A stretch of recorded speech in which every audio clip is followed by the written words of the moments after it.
accepted. We have to dissidence, to dissidence, to dissidence, to dissidence, to dissidence. Now here's Russell and Keith. Here's Russell and Keith. It's Russ and Keith. Here's Russ and Keith. Let's go! Do not come. Do not come. I'm gonna come.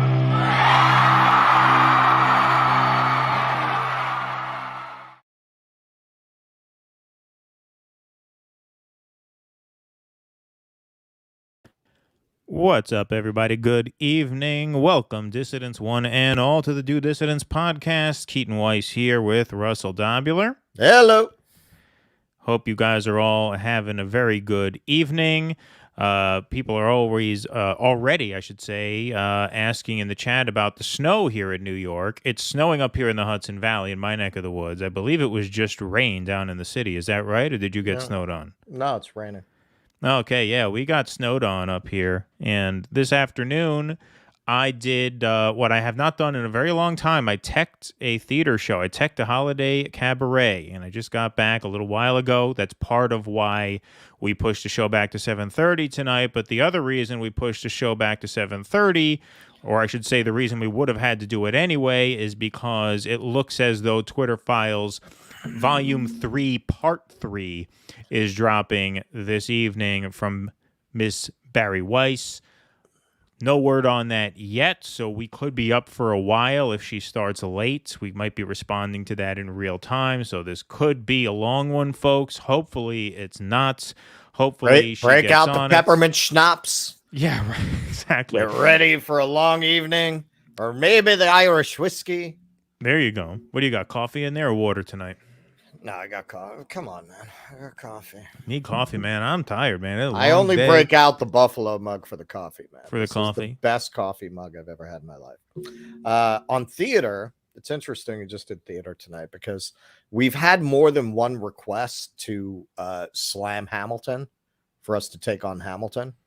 So I finally started watching it because I've avoided watching it because I knew I would hate it because all the wrong people like it, right? If Hillary Clinton can go to the theater and give it a standing ovation, this is not going to be a take on American history I'm going to like. But you know what I did not anticipate? I'm a theater guy. I'm watching it as a theater guy. The politics are irrelevant, like so far. Like, yeah, man. I mean, I could do something on that, but right now I'm watching it and I'm like, yeah, this is a very impressive artistic achievement. The way that of course it is. No, I said that before. The dance, the whole way that the structure is very innovative, really pushes the art form forward. So as a theater person, okay, I can already see that it's a lot of propaganda about Hamilton. There's a lot of great works of art that could be defined as propaganda. So I don't know. I like, yeah, you could get into it on that level, but I can't watch this and say, oh, that's terrible. I can't. And believe me, I went in ready to. And I was like, as a theater guy, I'm watching this. I got to give the man credit. No, it's an extremely well done piece of theater. When we did the Dissident Film Club audio podcast, I actually recorded an episode with Justin Van Voris, a friend of mine, on Hamilton, and I said all of that. I mean, the thing about Hamilton is it's a real piece of theater. It's not just like it doesn't take full advantage of the Broadway spectacle. It's only one set. It's very impressionistic in that way. You know, they don't build a room for every single scene transition, the way it's blocked, the way it's directed. No, it's extremely impressive. It is the Obama of Broadway musicals in that way. It's that it's presented extremely well, and it ultimately kind of means nothing. Right? It's like this extremely well-crafted show about banking. Right? And so, in a way, it's the Obama of musicals. But no, Hamilton, as a theater person, the direction of that is just fantastic. It's an extremely well-directed choreography, the structure, the whole underlying structure of it, the way that he fused traditional style of Broadway musicals with hip hop, that was done very effectively. On a theater level, it was very well done. Yes, I can see from the beginning the treatment it's giving to Hamilton, and that was what I saw in Who Liked It. They could not have really critiqued the Founding Fathers, or this show would never have made it to Broadway. That was clear. Exactly. The revolutionary element was in the casting, but even that's flattering to elites because it's suggesting that people of color are analogous to the Founding Fathers because they were revolutionaries and immigrants. Right. So if anything, it's flattering to them rather than challenging to them. Yeah, I just checked our subscriber count. I'm very pleasantly surprised that we did not just lose 800 subscribers by saying Hamilton was good. But it is. It's well done. Credit where credit's due. I mean, we could get into it on any level that you guys want. We'll do something. By the way, Russell edited together a short video about Jennifer Lawrence's recent comments that, she was basically the first lead female action star. We're going to release that later this evening, I think. I should be able to get it up later this evening. Like I said, I just got back from a theater show. It's snowing here, so it took me a while to get home. But that is going to be its own piece, but it also will kind of serve as a teaser for the Dissident Film Club, which is making its premiere in January, where we'll be doing regular film segments as part of a sort of show within the show on our YouTube channel. So yeah, subscribe to the YouTube channel, everybody, and stay tuned for that. All right, we have some stuff to get to tonight. We are filibustering. We are buying some time tonight because we're waiting on Barry Weiss to get these files out, and so we might have to kill some time. So we'll figure we'll eat some time at the beginning while the audience is filing in.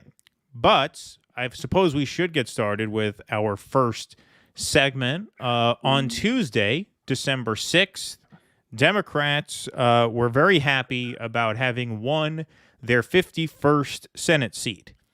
And on Friday, 3 days later, they lost it because Kristen Sinema announced on Friday that she is leaving the Democratic Party to serve as an independent.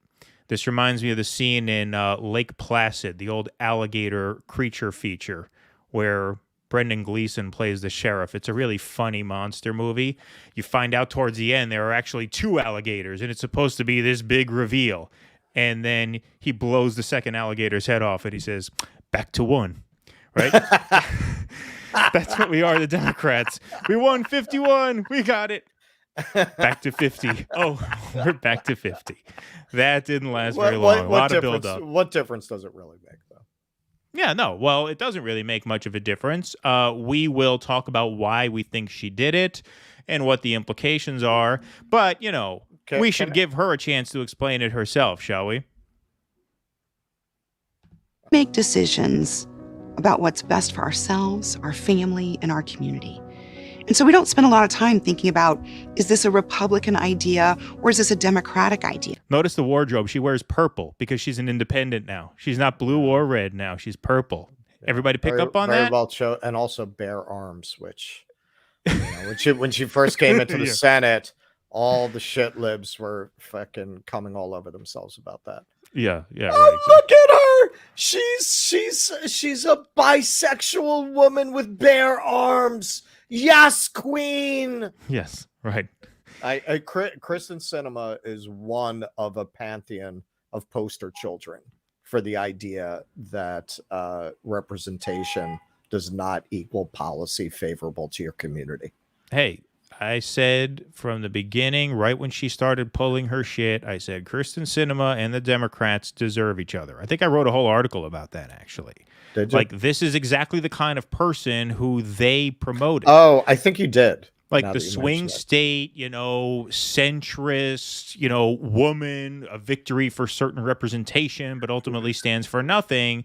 They totally deserve to have her stymie the first Biden term. But anyway, let's let her finish. She's the Greta Garbo of the Senate. Yeah. Let's let her finish. Is this liberal or is this conservative? That's not how Arizonans think. What we think about is what's right for my family, what's right for my community, what's right for my future. There's nothing better than waking up in Arizona. Nothing. Whether you're waking up in Bisbee or Phoenix or Prescott. Whether you're naked or clothed, whether you remember where you spent the night or you don't. Well, I love the shot of whether you're pregnant or unpregnant. You're right. I love this shot. I guess this is Prescott. There's nothing better than waking up there, right? There's no better place on earth to wake up than Prescott, Arizona. An empty field with a road running through it. The hell with the Bahamas, the hell with Paris, the hell with Iceland, the hell with the Plaza Hotel. No, that's right there. You're looking at it, folks. The best place in the world to wake up. You fucking yeah, Keaton. I'm really tired of your East Coast cynical Jew bag bullshit. That's God's country right there, you goddamn Jew. You wake up in the morning and you think to yourself, I live in a place where I can be whoever I want to be. What I love about serving is that I get to hear from Arizonans day in and day out about what's working in Washington, or more frequently, what's not working in Washington. And I really am grateful that folks have trusted me to take back those concerns that they have. I promised them I would be an independent voice for our state. I promised that I would always do what is right for the people of Arizona. Like deny them paid leave. Registering as an independent and showing up to work with the title of independent is a reflection of who I've always been. And it's a reflection of who Arizona is. It's a reflection of the folks that I talk to at the grocery store, hear from at the park, who demand that we not pay them a living wage. Right. We do what's Whenever right I talk to them, they ask for less, and for our country. I'm going to be the same person I've always been. People complain to me that they make too much money at their job. I'm going to show up to work. I'm going to do my best for Arizona. I'm going to continue to deliver results for everyday people. Nothing's going to change for me. And I don't think anything's going to change for Arizona. And I think Arizonans across the state are going to say, yeah, that's the Kirsten we elected. That's who we sent to DC. And she's doing exactly what we asked her to do. And there's nothing that Arizonans deserve more than a senator who gets stuff done. Senator who gets stuff done. She, along with Joe Manchin, were the two responsible for the Democrats not getting anything done. Like, how could you say we get stuff done? Not only did you not get stuff done, you blocked progress more than every other Democrat in the Senate, perhaps besides Joe Manchin. Besides Joe Manchin, yeah. Yeah. I get people in the supermarket come up to me, men, and they say they're really concerned about the gender pay gap. They say the woman at their job makes 30% less than me. And they say that rather than give the woman a raise, they want to take a 30% pay cut at their job to balance it out because they feel guilty that they make $50,000 a year and the woman only makes 37.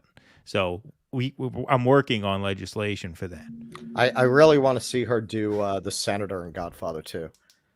We don't like your kind coming out to this good, clean country with your olive oil manners. This is Arizona, damn it. Yeah, I think Sinema is a psychopath. I've really got to look up the show. I mentioned this about Sinema before. There was this TV show. It was very much in the spirit of American Psycho, where it was this guy who had made it to the top of a corporation, but nobody really knew his past. And he had grown up in desperate poverty, and he was just a psychopath who slept in a refrigerator box in a luxury penthouse apartment because that was where he was comfortable. That's what I think of when I think of Kristen Sinema. Yeah, she's that person. She has the dirty teddy bear from when she was living in an abandoned gas station with her mother, and she strokes it every night. I told you we would one day be president. I told you. That's my take on Miss Sinema. I think she's a dangerous psychopath who's taking out her childhood on the country. Yeah, I mean, I think that's all very possible. Of course, the real reason why she is switching to independent, the real reason behind Sinema's DemExit, is that she's polling horribly amongst her own party, as she should, And she knows for certain that if she is primaried, she will lose that primary. There's a congressman named Ruben Gallego who is already prepping to challenge her to run for Senate. And she knows she will lose that challenge. There's almost no question about it. I mean, even shitlib groups have been fundraising for whoever her primary challenger is for over a year now. So she would stand no chance in a primary, which means she will not win her seat back in 2024. So she figures the way she can force the Democrats into a very difficult decision is she will switch to an independent. And now, by switching to an independent, if Ruben Gallego runs as a Democrat, he will not just be knocking her out of the race, she will be in the race as an independent. And with a Democrat and Sinema splitting the left of center vote in a swing state like Arizona, that would make it a virtual certainty that the Republicans would win that seat.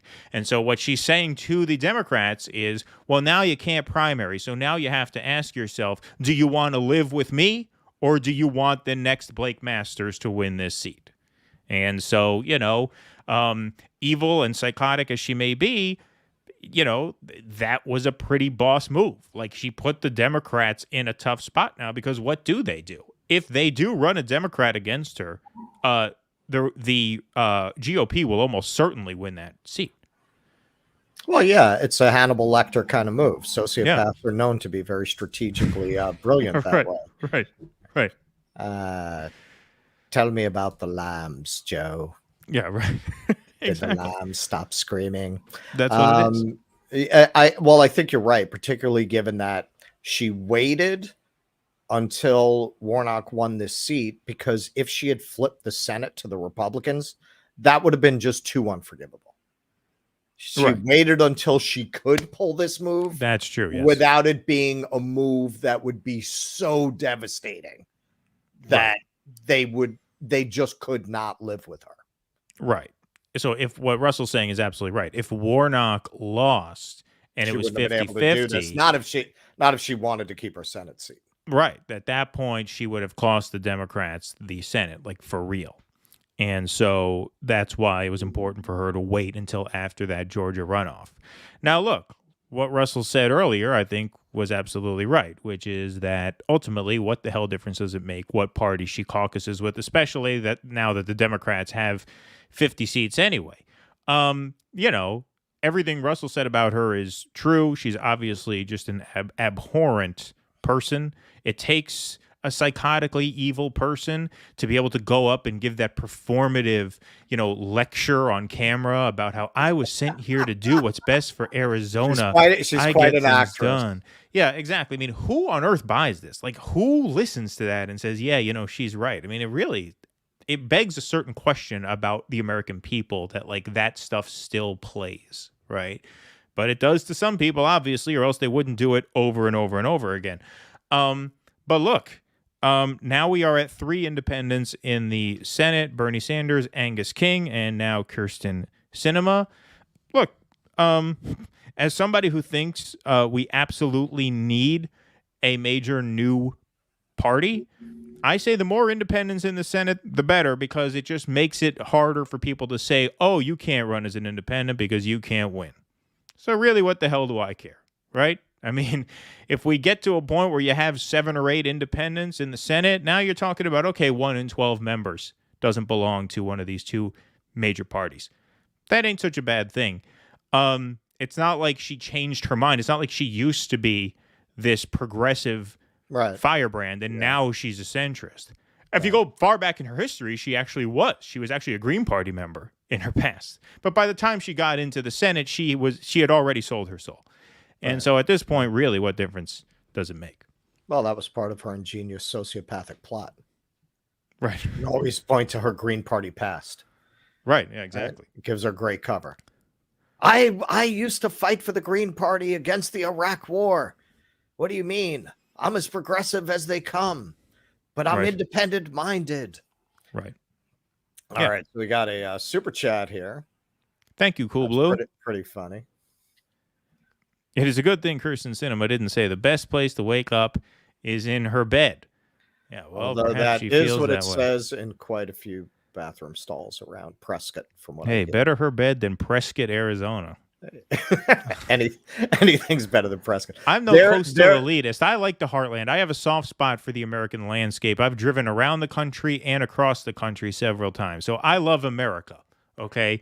But there are better places in America to wake up than Prescott, Arizona. I can assure you that. As someone who's seen much of the country, I think the only part of the country I've never explored is like that upper sort of western Midwest, like the Dakotas. Haven't you looked Montana? I've never been there.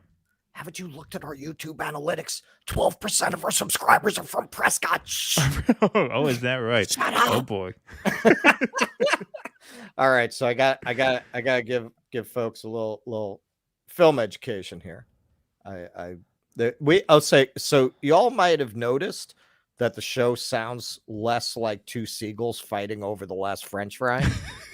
we had a conversation about not cutting in on each other, so the show's been a lot more mellow. So I waited to come back to this instead of fucking up the entire segment by talking about this in the middle of something completely unrelated and making Keaton's life editing this later a living hell. You're right, exactly. So didn't Demi Moore come before Jennifer Lawrence? Okay, so listen, the person y'all got to go check out, who was the original female action hero, just like the original black action hero was in Night of the Living Dead. Pam Grier, blaxploitation actress extraordinaire in Coffee and Foxy Brown, and what's the third one? There's a third one. I don't know what the name is of them are, but I know she's obviously blaxploitation star. That's why she starred in Jackie Brown, because Tarantino wanted to get her to revive that. Yeah, exactly. She was the very first true female action hero. And then, of course, I mean, the list is endless. Probably the next really major woman to put her mark on that would have been Linda Hamilton with Terminator 2. There were some in the 80s. It's in my video. Brigitte Nielsen was in Red Sonja, which was like a Conan the Barbarian counterpart. You had a few along the way, but Linda Hamilton was really game changing. And then you had the Buffy the Vampire Slayer movie, which wasn't as influential as a movie as it was as a TV show. I would say Buffy the Vampire, the success of that show really changed the game for Hollywood's idea of whether women could carry an action franchise. And of course, then you get Tomb Raider, you get, what she said was just absolutely absurd. It was just ridiculous. And it showed you, I actually dropped that into the video, Ricky Gervais saying, most of you have less education than Greta Thunberg. It's true. Like, spend less time in school. I think she's so ignorant that she actually thought that. I think she actually believed that. I don't think it was a misspeak. I think she actually believed it. So anyway, check out my video on it later. It's pretty funny. Yeah, absolutely. American Wasp, good to see you here again, sir. Thank you for the $1.99. Colonists versus the colonized in France versus Morocco. So is that the final match of the World Cup? You see how much I love soccer. I don't follow the World Cup. I know something happened with Israeli police sort of like harassing Morocco fans. So that makes it a political segment, which we should probably cover because World Cup is a trending topic now. I just can't find it within myself to be interested in soccer. To me, it's the most boring game on earth We're to Americans. watch. Why does the field have to be so big? If the field were half the size, soccer would be fun because then the ball would always be close to the goal. You feel like there's always a chance something's going to happen. Instead, you got the field is like a half a mile long. It's like, right. It's like watching sheep grazing for an hour, and then every once in a while it gets close to a goal, close to the goal. Ooh, something might happen, and then then 9 times out of 10 it doesn't. It's like invading Ukraine. Yeah. All right. All right, Frank, for you. What is best in life, Conan? To crush your enemies, to drive them before you, and to hear the lamentations of the women. Right, exactly. Exactly. Let's here. Can we? Can you take that comment off the screen? Because now I can't find it in the chat. Okay, perfect. All right, everybody. Well, while we are stopped between segments, I want to encourage you all to like this channel, like this stream rather, and subscribe to this channel. And I want to thank our patrons. You can go to patreon.com/DoDissidents and help us create more content. The more patrons we get giving monthly donations and helping us out, the more time we can devote to this project. That is very, very important to keep the project going. I want to thank our 2 most recent patron signups. They are listed at the end of this scroll here. We have Mike. Mike, I'm assuming that's you because you joined under a different name, but it must be you because you commented that you joined, and then that same day I saw that we had a new sign up. So I don't know your last initial, Mike, because your Patreon sign up was not your actual name. But if you want to send me your last initial, I could do that. You see, your name is just Mike on the end. And then Julie L. Also signed up this week. And we had a couple of paid Substack subscribers, too, who signed up, but I only have your email. So if the paid Substackers would like to be on the scroll, just send us an email, dodissidents@gmail.com, with your full name, and we will make that happen for you. But thank you guys very much. What's that? And a $20 money order. Yeah. And just to wrap this up, yes, La Femme Nikita is in my video. Mm-hmm. And what about Pussy Galore? All right, as spectacular as a name as that is, Jennifer Lawrence was clearly, I wanted to be fair because a lot of people like to make fun of her with this, brought up Princess Leia. She doesn't carry that movie. She's not the protagonist of that movie. Clearly, Jennifer Lawrence was talking about an action lead, right? So I limited it to female action leads in my video. Exactly. Here's a super chat. Your mother was a hamster. I don't think we've seen you here before but yeah, I think that's a funny line too. It's a funny line. Elon didn't kill himself. We'll see what happens. We're going to be getting to those Twitter files fairly soon. First, we do have a segment here that I want to do because, much noise has been made about the fact that so far, at least, these Twitter files dumps have focused on the sort of victimization, and I know liberals are going to go nuts when they hear me talk about conservative victims. Oh, conservatives are never the victims. Conservatives are never the victims, right? They're going to pull their hair out at that word. But the censorship of right-wing voices, right? That is sort of what has been exposed during this first volume of dumps, and many on the left, not necessarily wrongfully, which I'll get to in a moment, have been complaining that there has not been any focus so far on the left-wing voices on Twitter who have been censored. And they're certainly not wrong about that. And so, one of the voices here who has made himself known recently is Max Blumenthal. He recently spoke at a free Assange rally in New York City, and he called on Elon Musk to, while he's at the task of, unbanning all these right-wing voices, why not go ahead and unban Julian Assange? Leaking the files about Russiagate? Why isn't he leaking the files about everyone who criticized the Ukraine proxy war being suspended? Why has Elon Musk not restored the Twitter account of Julian Assange? Can we at least free Julian Assange's Twitter account?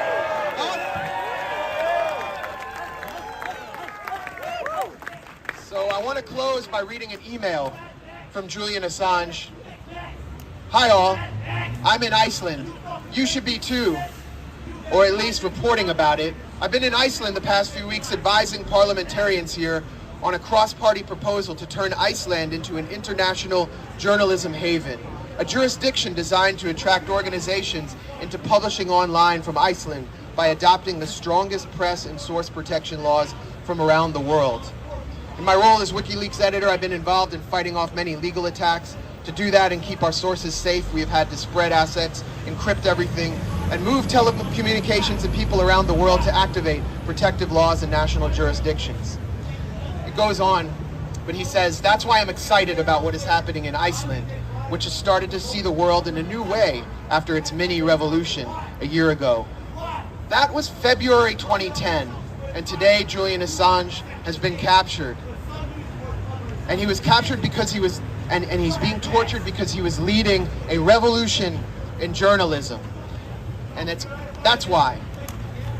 Not because he violated some Espionage Act. So it's our job today to continue that revolution, to continue the revolution that Julian Assange and WikiLeaks started, and to see Julian Assange standing here with us and his family to see that revolution through. Thank you. Yeah, man. All right, well said. And I should just put up on the screen here, because Elon Musk brought the reinstatement of Donald Trump to a poll. He also, for the hell of it, took a poll as to whether or not the pardoning of Assange and Snowden should be something that the U.S. should do. Now, obviously, Snowden cannot be pardoned. Only Assange would be pardoned. It's a different kind of thing. Their legal statuses are a bit different. But there you have it. 80% to 19.5. Yes. And so, Russell, do you want to give a brief take on that? I have to let my cat out of this room because he's being an asshole, as usual. I could hear. Yeah. Oh, Amanda's came to let him out. Thank you. Okay. Well, first of all, this is why I hope we continue to grow our platform, because you mentioned this in the past. Leftists have no sense of humor, because if I had that crowd in front of me and I started reading an email from Julian Assange that had the line, "Greetings to you from Iceland," I would have continued, "I'm staying in one of those ice hotels. It's really cool. Yeah. The cuisine is amazing," but he didn't go there. Yeah. Because Max Blumenthal and most leftists would never do that gag. Right. Yeah, exactly. And that's why they just don't have it in them. And that's why they lose. Yeah. In my opinion, that's why they lose, because Babylon B is eating their fucking lunch, because they will do that gag, and leftists will no longer do that gag. But all kidding aside, it was very cool. They had some people with the Roger Waters signs back there. We did a coverage of the concert that I went to a little ways back, and that's kind of reproducing something that was in the stage show. Yes. Why isn't Elon bringing all these people from the left back? He's bringing all these people from the right back. Why isn't he bringing it's a legitimate question. And why isn't he exposing this? Now, okay, supposedly the triumvirate of reporters poring over the Twitter files have an unbelievable amount of information to go through. So who knows what they're going to find?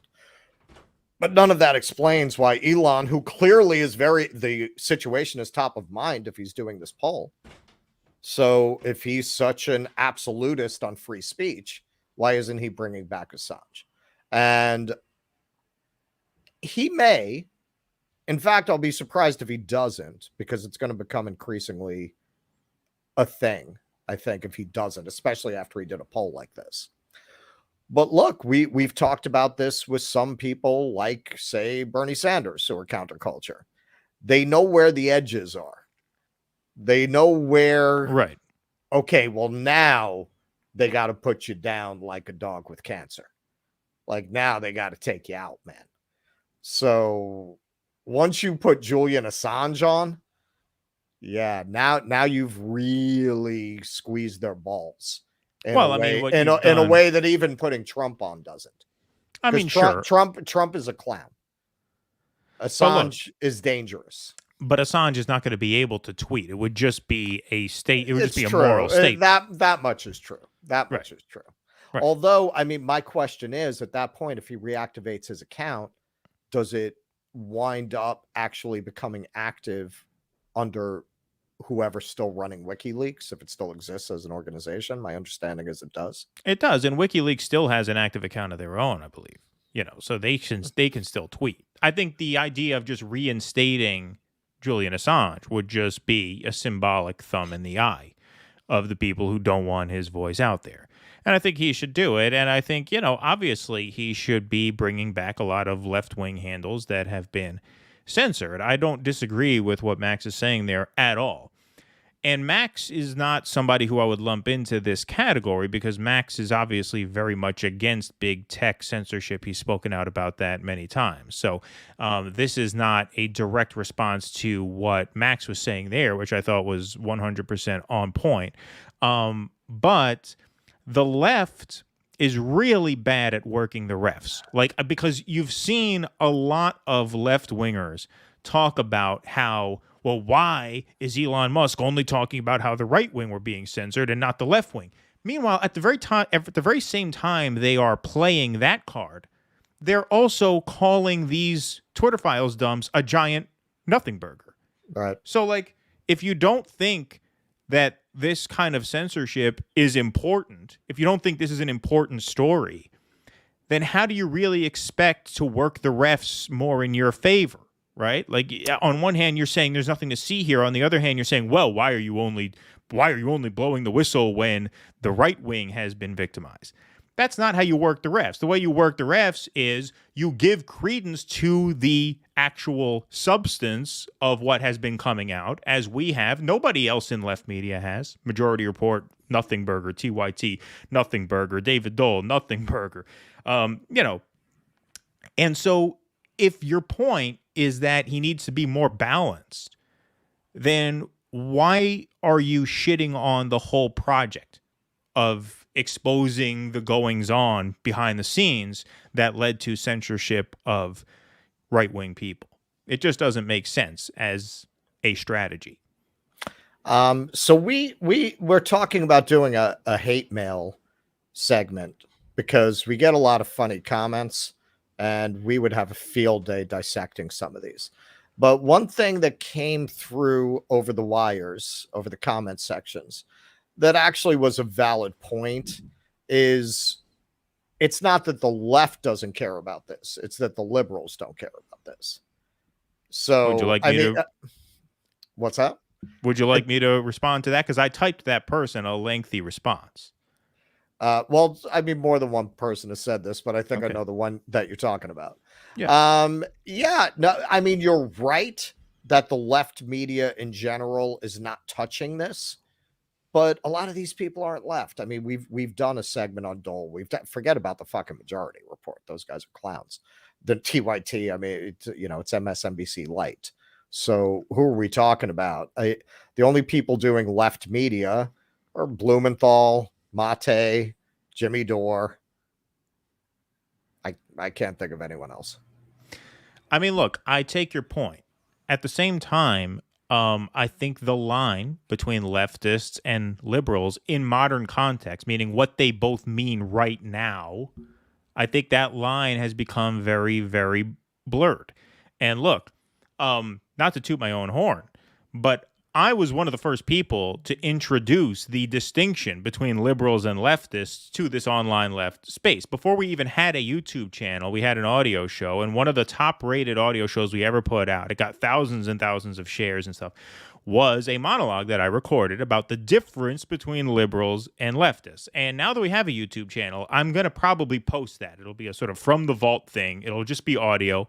But I'll post it just so everybody knows where I am on that. I did 45 minutes on that. And after I put that out and it got thousands and thousands of listens, you started seeing a lot more people talk about the difference. What is a liberal? What is a leftist, right? So I understand all the theory that goes into, making that kind of distinction. But at this point, it's just theory. Because that was before you sold out, though. Yeah, right. At this point, though, that's just theory. Like, yeah, technically, okay, there's a difference between leftists and libs. But at a certain point, things are as they present themselves, right? A thing is as it presents itself to be. And most people who describe themselves as being on the left now are very dismissive of these dumps. That's just a fact. That's just a fact. Now, we can go and we can prove to them, right, using points that both Russell and I have in our pocket ready to go. We can prove to them that they're not actually leftists according to some historical definition of what a leftist is. Okay, that and $18 will get you a movie ticket in New York City. Like, ultimately, Right. Not anymore. Ultimately, well, not anymore, probably. Ultimately, there's a reality that we have to face here. And the reality is 90% of people who identify as on the left, right, don't think anything of online, of the sort of censorship of online speech. I mean, that's just a fact. So I get all the theoretical distinctions. Thing, yeah. I get that. I grant you that point. That's what I said to the guy who commented. I would grant you that point 100%. But at the same time, right now, December 2022, the left is as it presents itself. And right now, the left as a whole, as a rule, is uninterested in the censoring of online speech. And the right is not. The right is covering it. So as long as that's the dynamic, of course the right is going to get preferential treatment because they're taking the game seriously. The left is, it's a nothing burger. Oh, they're a private company. They could do what they want. I mean, come on. Who do you think is going to win this fight? Who do you think is going to get better treatment from the refs? It's not even close. Oh, yeah. The comments on your monologue are, they're mostly positive, but that one really brought out the shit libs. And I keep, you stay above the fray, my friend, but I like to get down in the mud with these people.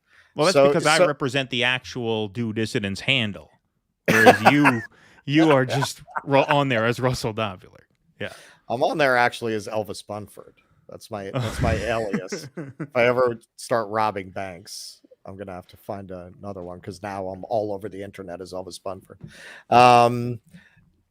Yeah, they keep making this argument, and it's so easy to drive them into conniptions by turning it against them. They keep making the argument, oh, well, it's a private company. They can do what they want. It's so easy. I just come back with, so you should be thrilled. It's a private company, and Elon is doing what he wants. I don't understand why you're commenting. Why are you commenting? It's a private. So we are in full agreement. It's a private company. Elon's doing what he wants. Boom. Right. Problem solved. So why are you commenting? What are you doing? What's the issue? What's the issue? Yes, it's a private company. Now he's doing what he wants. And really, you have some saying, well, but it's no platform can function that way because no advertiser wants to be on there. You know who wants to be on there? All the people complaining about Twitter. They all want to be on there. They're all on there. They're all complaining about Twitter on Twitter because there ain't nobody on Mastodon, and they're not going to give up this following that they've built on this platform. And because of that, because of the basic moral cowardice, even on this principle that you claim to care about, Elon has enough runway to get the finances worked out because of you people. If you all walked away, it probably would bankrupt Twitter, but you won't do it. Your own narcissism will not allow you to do it. Your own basic lack of intellectual fortitude and courage is going to bail Elon out because now you people are still on there, but now a bunch of people who wouldn't have been on there are on there. He has record membership. He has record engagement.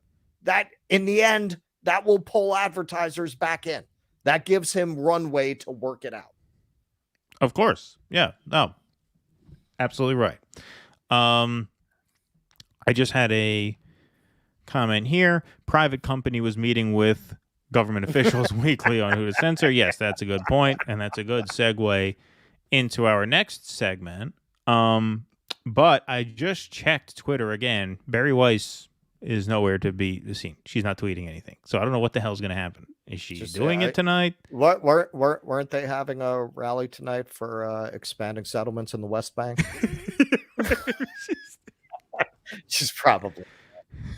Maybe she flew to Morocco or flew to Israel to help. She wanted to bring her newborn and indoctrinate him early. She wanted to help beat on the Morocco fans. She wanted to help the Israeli forces beat on the protesters. So she's got to wait a little while. I don't know what's going on with that though. That's really a problem because it's already 8:15. All the other drops started like at 7 or so. So I don't know what the hell's going on. Is she not going to do it tonight? Did she cancel it? Whatever. I mean, we still have these first two that we can go through. Did they whack her? What the hell happened? I mean, she should at least tweet out what's going on.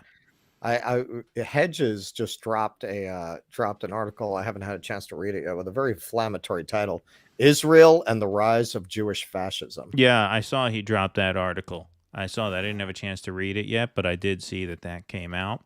All right, so we're going to have to stall for a little bit of time. Obviously, I mean, we have a lot more to cover before we would get into the Barry Weiss drop. So the way we intended to structure this segment. What's that? There's time. Oh, yeah, no, absolutely. Absolutely. But the way we intended to structure this segment was to do sort of a condensed version of the Matt Taibbi dump, which came out on Friday night, because that was 67 exhibits. And we thought on Friday night, we were thinking about going live, but we're like, you know what, this is just too much here to go through, and it was a little bit complicated. And so we're like, they're doing one on Friday, one on Saturday, one on Sunday. This is sort of a sort of trilogy, if you will, related to the same basic topic of the removal of Donald Trump. And so why don't we just... on Sunday, we'll go live. We'll talk about the Taibbi drop Friday. Michael Schellenberger dropped one on Saturday, yesterday. And then we'll cover Barry Weiss's live on Sunday. So that's what we were planning on doing, and we will do that to the best of our ability, although we're still waiting on Barry Weiss to drop hers. Okay, so this may be relevant. Holly here says it's not Barry today. It's the other guy. It's the other guy who talks about the thing. No, I thought the other guy was Saturday, and Barry was going to be today. That's what Taibbi said. Well, Holly is an unimpeachable source of information. And, let me check. I'll check. I'll check Schellenberger's. Anyway, while we are stopping here, I'm going to put our patron scroll on the bottom. And by the way, patreon.com/DoDissidents, DoDissidents.substack.com. also helps us out, and super chats obviously really help us out as well. Our tip jar is out, so if you can throw a couple bucks in there to ask us a question, we would love you for that. Yeah, I'm looking at Schellenberger's. No, he's not. That was yesterday. It was Schellenberger Saturday, Taibbi Friday, and then Barry Weiss on Sunday. I am pretty positive that it's supposed to be Weiss this evening. Because Schellenberger does not have anything out today either. But anyway, that's the scroll. Before we start this segment, we wanted to, I guess, announce, because I ran this by Russell before the show, and I think it's a good idea. So we are live every Sunday and Thursday. We do Sunday nights and Thursday afternoons. We're thinking the Thursday before Christmas, which is December 22nd, we might have a dissident Christmas party.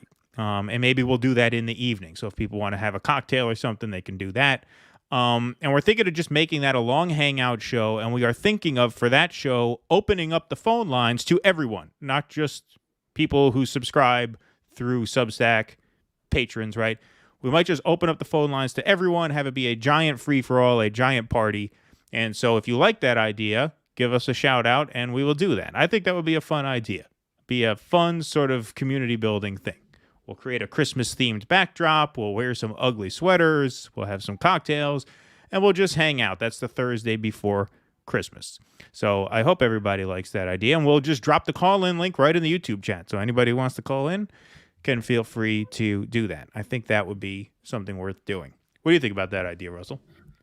I think it's a good idea. I'm going to see what I can find in the way of deeply offensive Christmas sweaters. Yeah. I mean, not just offensive in the way of all Christmas sweaters, like particularly. Right. Yeah, exactly. And you'll have to stand up so that we can all see it. Do Decadence, the holiday party. We were thinking of calling it the Do Dissidents War on Christmas Party. That might be our title for it. Well, you know, I used to do my show Naked Holidays this time of year for 7 years. Maybe for that party, I mean, obviously not the naked parts, but I'll pull some clips from the show and we'll throw them up. I'll throw up one of the big song and dance numbers. Yeah, as long as there's no actual nudity, we are allowed to show that. No, and now with my newfound skills, I could blur it out if there is. Yeah, there you go. You go. Just got to make sure that you're on that, and we can take care of that. All right, so that would be, I think that would be fun. Okay, so it says here on Matt Taibbi's Twitter on Friday, he says, by January 8th, which Barry Weiss will describe Sunday, Twitter will be receiving plaudits from our partner. So yes, it is Barry Weiss's turn this evening. She is supposed to be on. this evening. Oh, look at this. David. Making it rain. Thank you, David. I appreciate that. Find Max Blumenthal talking at another Assange event last year, hosted by Randy Critico. There's like a kids' drag show in San Francisco. Yeah, right. Exactly. Yeah. Probably on Consortium News YouTube channel where he does stand up. Then he say he'd never go there. Oh, okay, interesting. That'd be an interesting clip to show. And thank you very much for the $12 donation. Randy Critico is a really fun guy. He's a really funny guy. He's a character. I would like to get him on the show. Actually, he's just a really funny dude. I like him. Some people are just intrinsically funny, and he is. Because we are connected to some major alternative media people, you probably get this too. Facebook keeps like trying to friend me with pretty high profile people who never friend me back. But I am friends with Koryaku on there. Oh, yeah. That's cool. Yeah. I'm friends with him.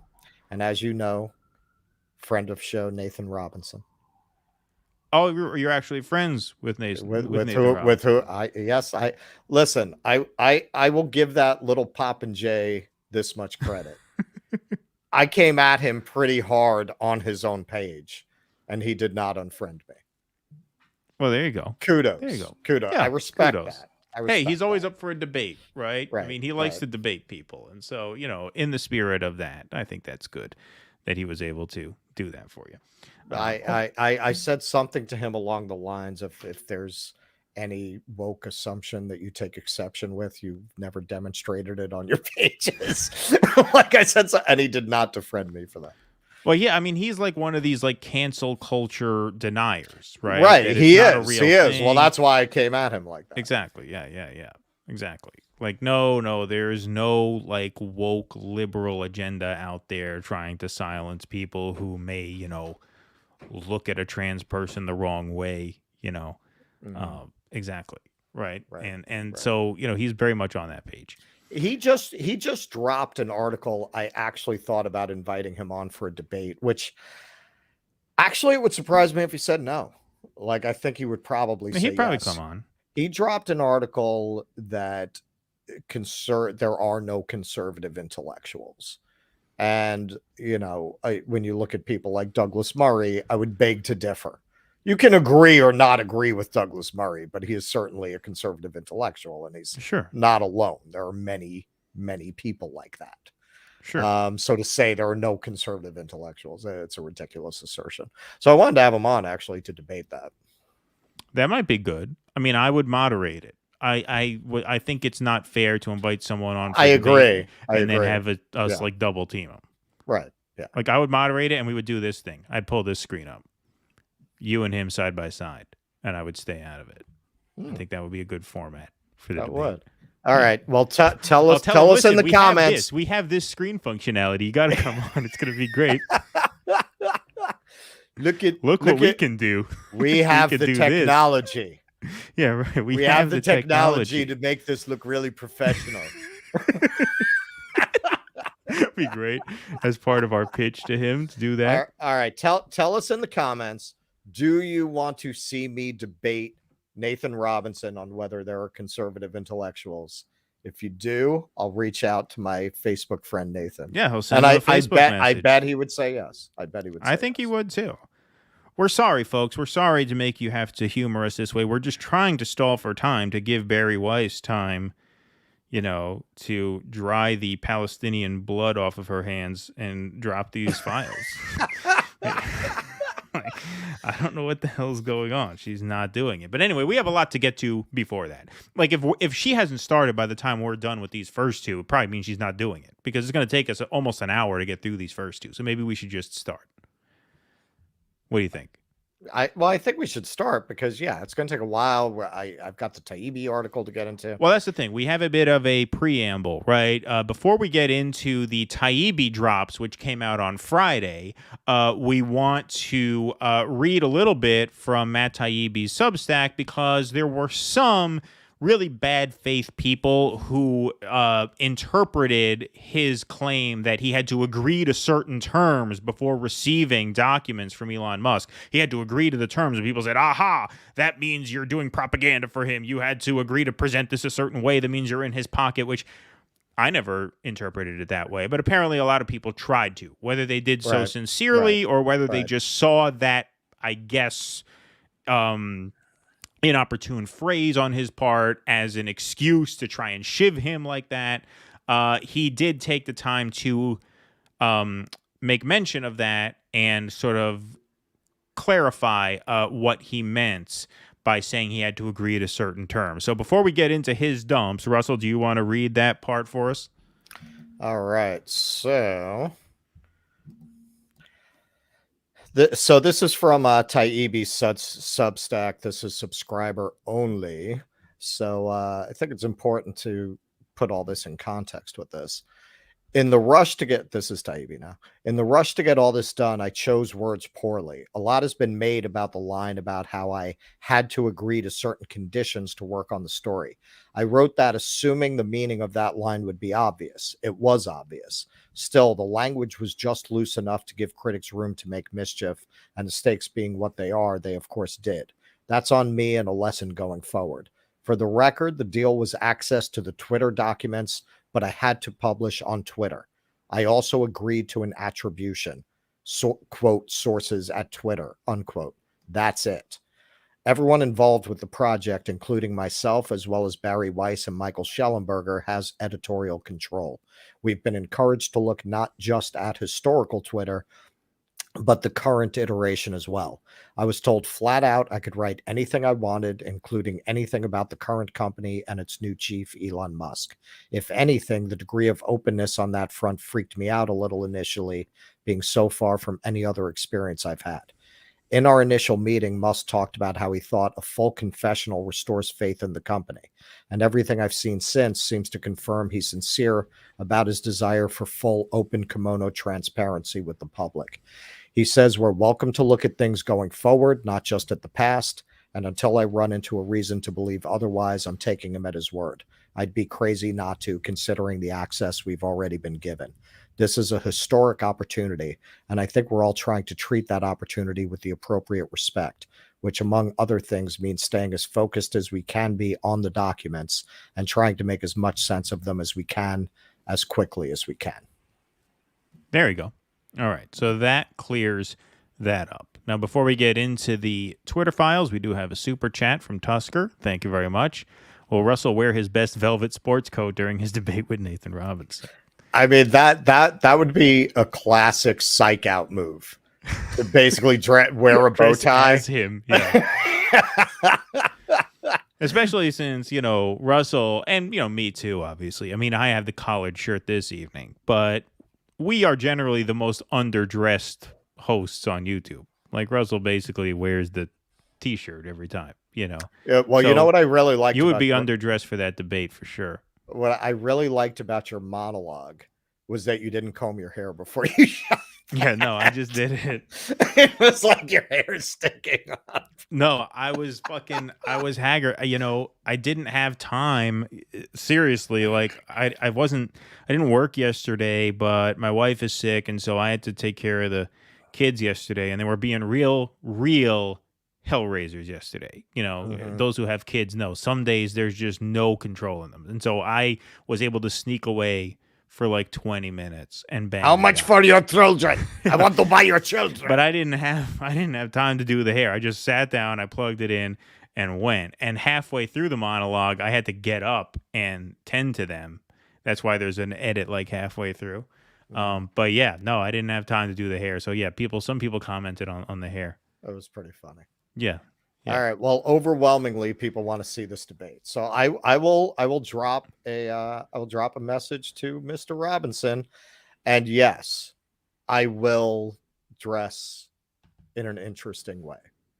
Me and Keaton will brainstorm, but we've gotten a lot of very good ideas here. Yeah, exactly. Like I said, I like the 70s pimp one. It'll be Russell Dobular versus Nathan Robinson. I will not chime in. We want a debate to be one-on-one. That's the fair way to do it. And so that's how it would be. Yeah, that would be the Vanguard. Right. That's what the Vanguard guys do. They invite a guest on to debate, and then they both double team them. Yeah. It's still, I mean, the two of them don't add up to the brain power of one normal person. So I guess, it's fair. It's still fair. Right. Yeah. Well, all right. Let's. I was going to make a joke that I shouldn't make. Shouldn't make. All right. See, Russell's starting to wise up. All right. Should we get into this? Should we start the Taibbi drop? Let's do it. Okay, so the Matt Taibbi on Friday night dropped the first part of Volume 3. So Volume 3 of the Twitter Files is a 3-part installment. We're still waiting on the third one. It's getting a little late. I don't know what's going on. But anyway, there are 67 exhibits here, and we are not going to go through all 67 of them because there's really no reason to. After looking them over, we felt like we can pretty much cover a little more than half of them, and that'll be well enough. All right, so here we go. We will get to the point here.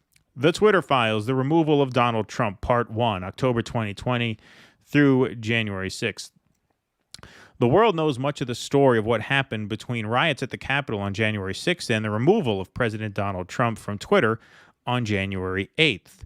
We'll show you what hasn't been revealed, the erosion of standards within the company in months before J6, decisions by high-ranking executives to violate their own policies, and more against the backdrop of ongoing documented interaction with federal agencies. This first installment covers the period before the election through January 6th. Tomorrow, Schellenberger, MD, will detail the chaos inside Twitter on January 7th, and on Sunday, that's today, Barry Weiss, I suppose, will at some point reveal the secret internal communications from the key date of January 8th. Whatever your opinion on the decision to remove Trump that day, the internal communications at Twitter between January 6th and January 8th have clear historical import. Even Twitter's employees understood in the moment it was a landmark moment in the annals of speech. Is this the first sitting head of state ever to be suspended? As soon as they finished banning Trump, Twitter execs started processing new power. They prepared to ban future presidents and White Houses, perhaps even Joe Biden.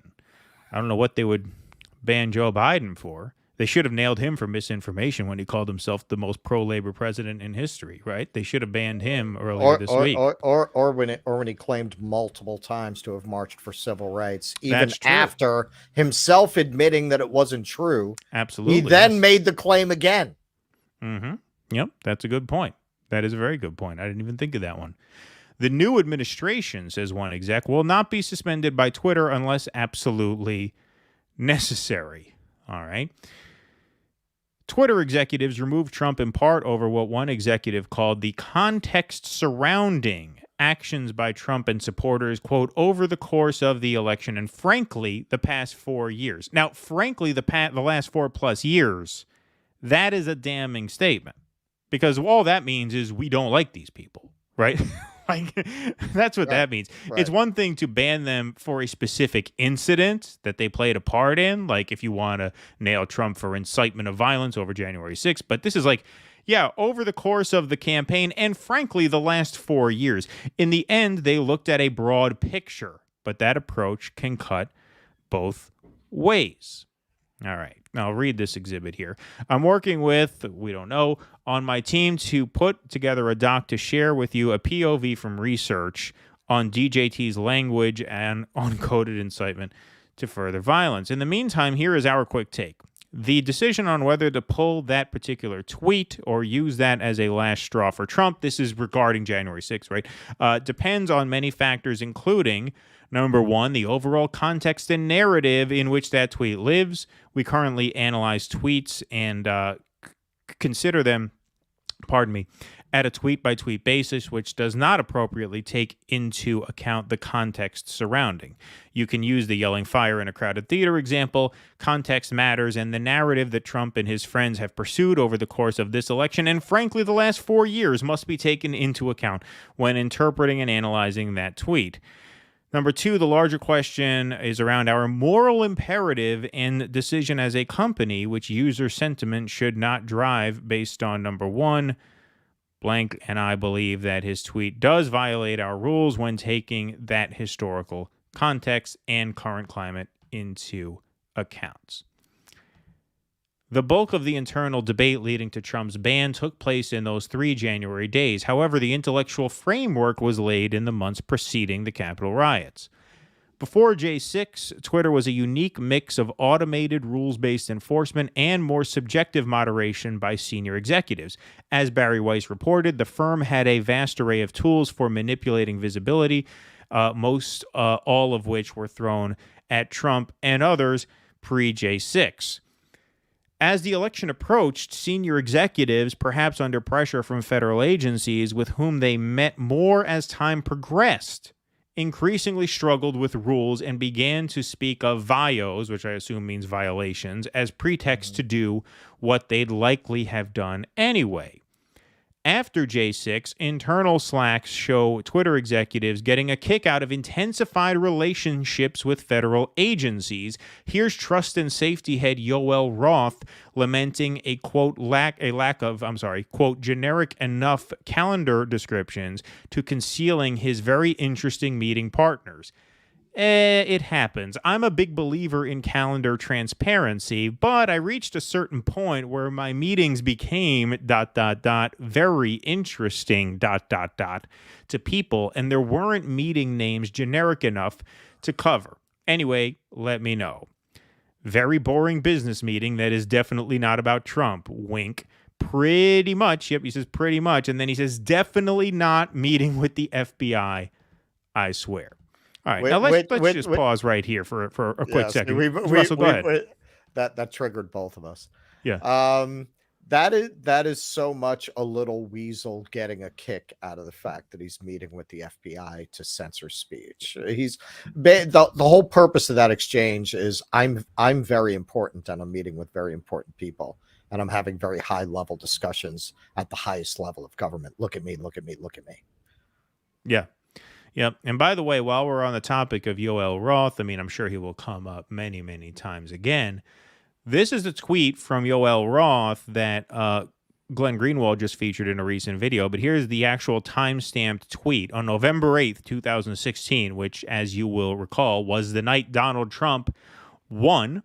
This was at 10:03. This is when it became apparent that he was likely to win, because around 9:30 that evening is when Trump took the lead in Florida. And once Trump took the lead in Florida, that's when everybody got the sense that, oh, this is actually going to happen. Here's what Yoel Roth tweeted a half hour after Trump took the lead in Florida. I'm just saying we fly over those states that voted for a racist tangerine for a reason. So there you have it. Right? Yep. There's the guy. There's the arbiter of truth and fiction. Well, and this is another thing I come back at people with when they want to make this argument. We have to stop misinformation. Okay, didn't we just run this experiment? And what we got was official misinformation. You don't stop misinformation by letting a cadre of elites decide what is misinformation. You just eliminate the competition for their misinformation. Yeah, absolutely. And by the way, we got a big crowd in here, so I want everybody to like this stream, and I want you all to subscribe to this channel. Okay, it's important that you hit that subscribe button if you are here for the Twitter Files coverage, which I imagine many of you are, and many of you are just here for us, and we thank you, of course, as well. But if you're just here for this coverage, we do a lot of Twitter Files coverage. And so subscribe to the channel so you'll get notified every time we do more. We think you'll find it to be worthwhile. We certainly hope so. All right, let's continue on here.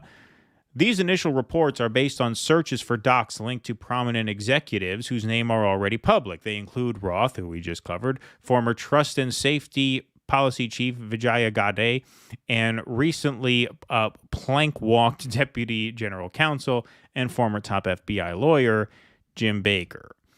One particular Slack channel offers a unique window into the evolving thinking of top officials in late January 2020 and early 2021. I guess, that's a grammatical thing I've never noticed. I guess it's an unique because unique starts with a value. unique starts with a vowel. I never thought about that. I always thought it was a unique, but no, he's right. See, you learned something new. Well, that's not what they learned me in my linguistics class. That's not what they learned you in the linguistics class. Correct language is whatever people consider it to be. That's right. That's what they learned you. On October 8th, 2020, executives opened a channel called U.S. 2020 Enforcement. Through J6, this would be home for discussions about election-related removals, especially ones that involved high-profile accounts, often called VITs, or very important tweeters. See, this is what I mean. This thread was so long, it had a lot of these very technical exhibits, which he was right to show because you have to cite your stuff, right. But Sure. This isn't worth reading through. I mean, look at that. I mean, it looks like code. So anyway, there was at least some tension between safety operations, a larger department whose staffers used a more rules-based process for addressing issues like porn, scams, and threats, and a smaller, more powerful cadre of senior policy execs like Roth and Gade. The latter group, The latter group were a high-speed Supreme Court of moderation, issuing content rulings on the fly, often in minutes, and based on guesses, gut calls, and even Google searches, even in cases involving the president. Now, for reasons that Matt Taibbi spells out explicitly later in this thread, I'm simply going to show this exhibit and not read through it. And this is one of the parts that I love about what Taibbi did here was he validated something that I've been saying for years now, literally years, about how these tech companies work. But as you can see here, there was a dispute about the schmaps and shoe balance and the you get that, right? And then they realized that technically what he was saying about the was technically not false. It may have been misleading, but it wasn't false, all right? Anyway, there's a reason why I presented that way, and we're going to get to it later. Trust me, it'll all make sense. During this time... Censorship? What censorship? Yeah, exactly. It'll all make sense. You know what happened to me today? Actually, what's that? I think I got like checked on because I made a comment because somebody was saying that now Musk is going to let all of the Nazis and white supremacists, and I've borrowed this phrase from Sidney Watson to avoid a certain phrase, fans of the playground. So I had in my response, well, actually, Elon Musk has cracked down, saying that there's actually a lot of fans of the playground on Twitter that he's been removing. And I couldn't comment for a while after that because I used the right word. Right. I did not say fans of the playground, and I think it triggered something in the algo that they checked. Well, this is what I mean. What was said? This is what I mean. Taibbi brings this up later in this thread. You know what I'm talking about, but we'll talk about that later because it's something I've suspected this for years, and he finally, basically proved me right. But anyway, we'll get to that in due time. During this time, executives were also clearly liaising with federal enforcement and intelligence agencies about moderation of election-related content. While we're still at the start of reviewing these files, we're finding out more about these interactions every day. Okay, so right there, the fact that they are clearly liaising with federal enforcement and intelligence agencies, that dispels two really sleazy and false arguments by the libs when it comes to downplaying these dumps. Number one is the private company's defense. Now, I did about a 12-minute monologue last night. I encourage you guys all to watch it about why, just like philosophically, the whole private company defense is bullshit. Okay? But even forgetting about the philosophy behind it, once you liaise with federal enforcement officials, once you coordinate with the government, that defense is no longer valid even as a matter of technicality, right? So it's not just like philosophically bankrupt, it's technically bankrupt at that point because you are working at the behest of government agencies. That's number one. Number two, it puts to rest this ridiculous, the really just on its face absurd defense that because Trump was president at the time that the Hunter Biden story surfaced, it couldn't be that Twitter was taking orders from government to suppress it, right? This just blows that whole theory up. And it was obvious at the time, because when you talk about the government, you're not just talking about the White House. There were 50 intelligence people who signed a letter saying this was likely a Russian op, even though it obviously wasn't. That's government. Trump was at war with the intelligence agencies from before he ever walked in the door of the White House. Very famously. Like, there was no love lost between them. The intelligence agencies spent his entire presidency undermining him. Yes, and Chuck Schumer said it publicly. He said, if you get on the wrong side of these intelligence agencies, they have 7 ways from Sunday of getting back at you. Right? So this is not theory. This is not speculation. Yeah, of course. Of course. That much was just plainly obvious. Policy Director Nick Pickles is asked, if they should say Twitter detects misinfo through ML, human review, and partnerships with outside experts. The employee asks, I know that's been a slippery process. Not sure if you want our public explanation to hang on that. So I am going to read these exhibits because these are kind of interesting. Nick, are you comfortable with marketing talking about misinfo by saying that we detect it through ML, human review, and partnerships with outside experts? I know it's been a slippery process. Not sure if you want our public explanation to hang our hat on that. Can we just say partnerships? And then this is the big one. E.g., I'm not sure we describe the FBI and DHS as experts or some NGOs that aren't academic. Okay, so here's another guy who's really playing fast and loose with the truth here, because deciding, like, this is what we mean when we say that the only real disagreements within the organization were how they were going to get away with censoring people. There wasn't much disagreement as to whether or not they should censor people. The argument here is, what bullshit code word should we use for FBI DHS? Because they're not going to disclose to their users that we consulted with the FBI about your tweet and they think we should take it down, right? We consulted with the FBI about your account. Turns out the Department of Homeland Security recommends a 12-day suspension, right? Like, they would never come out and say that. Right. They say, we have to check with our partners about what to do about your situation. And so they're just hiding the ball every step of the way. And, look, this is serious stuff. I mean, this is serious shit. You're talking about, like he says there, FBI DHS. That's not child's play. I know I'm jumping ahead a little bit here, but no, this was Schellenberger. Doesn't name him, but there's some kid in the basement who's raising objections. Well, that's what I mean. Schellenberger twitters, hey, look, I don't want to make any waves or anything, but isn't this kind of a violation of free speech? Like, might this not come back on us later on? It reminds me of there was a Simpsons episode that was very satirical about all the buzzwords going on in writers' rooms in Hollywood. Somebody does this whole speech about, shifting the paradigm and all this. And there's a guy in the writers' room who goes, excuse me, don't we just use words as paradigm as a substitute for real analysis and thought? Right. And there's this dead pause and he goes, I'm fired, right? I'm fired. Yeah, right. Exactly. No, that's exactly what this is. Yeah, absolutely. All right, here we go. Let's take a look. All right, we got that one in there. Okay, so this goes into that graphic that we just saw. This post about the Hunter Biden laptop situation shows that Roth not only met weekly with the FBI and DHS, but with the Office of the Director of National Intelligence, the DNI.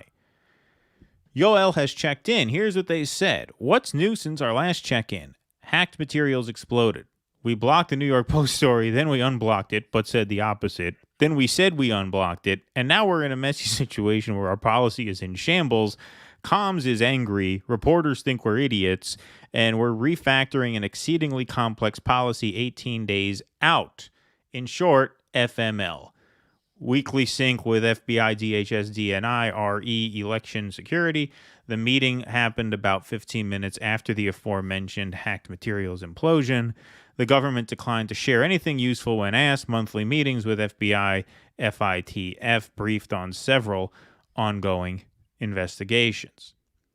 Number 21. Roth's report to FBI, DHS, DNI is almost farcical in its self-flagellating tone. Then he refers to the FML. Some of Roth's later slacks indicate his weekly confabs with federal law enforcement involved in separate meetings. Here he ghosts the FBI and DHS and respectively to go first to an Aspen Institute thing, then take a call with Apple. All right, so we're going to pause here, and I'm going to skip a few exhibits down because most of what happens here, between here and I think tweet number 48, I had that written down. Yeah, 48, is we see some examples of the kind of stuff that Barry Weiss was talking about, how they would visibility filter certain posts and how they would enforce certain rules against certain claims of schmallet, issues when the liberals asked them to, but they would not enforce claims when conservatives asked to have, say, an Eric Holder tweet encouraging people to vote in person. Okay, Right? In honor of the holiday season, yeah, I think from now on, our code for, say, problems with that kind of thing is matzo brie. We'll just say matzo brie whenever that matzo brie.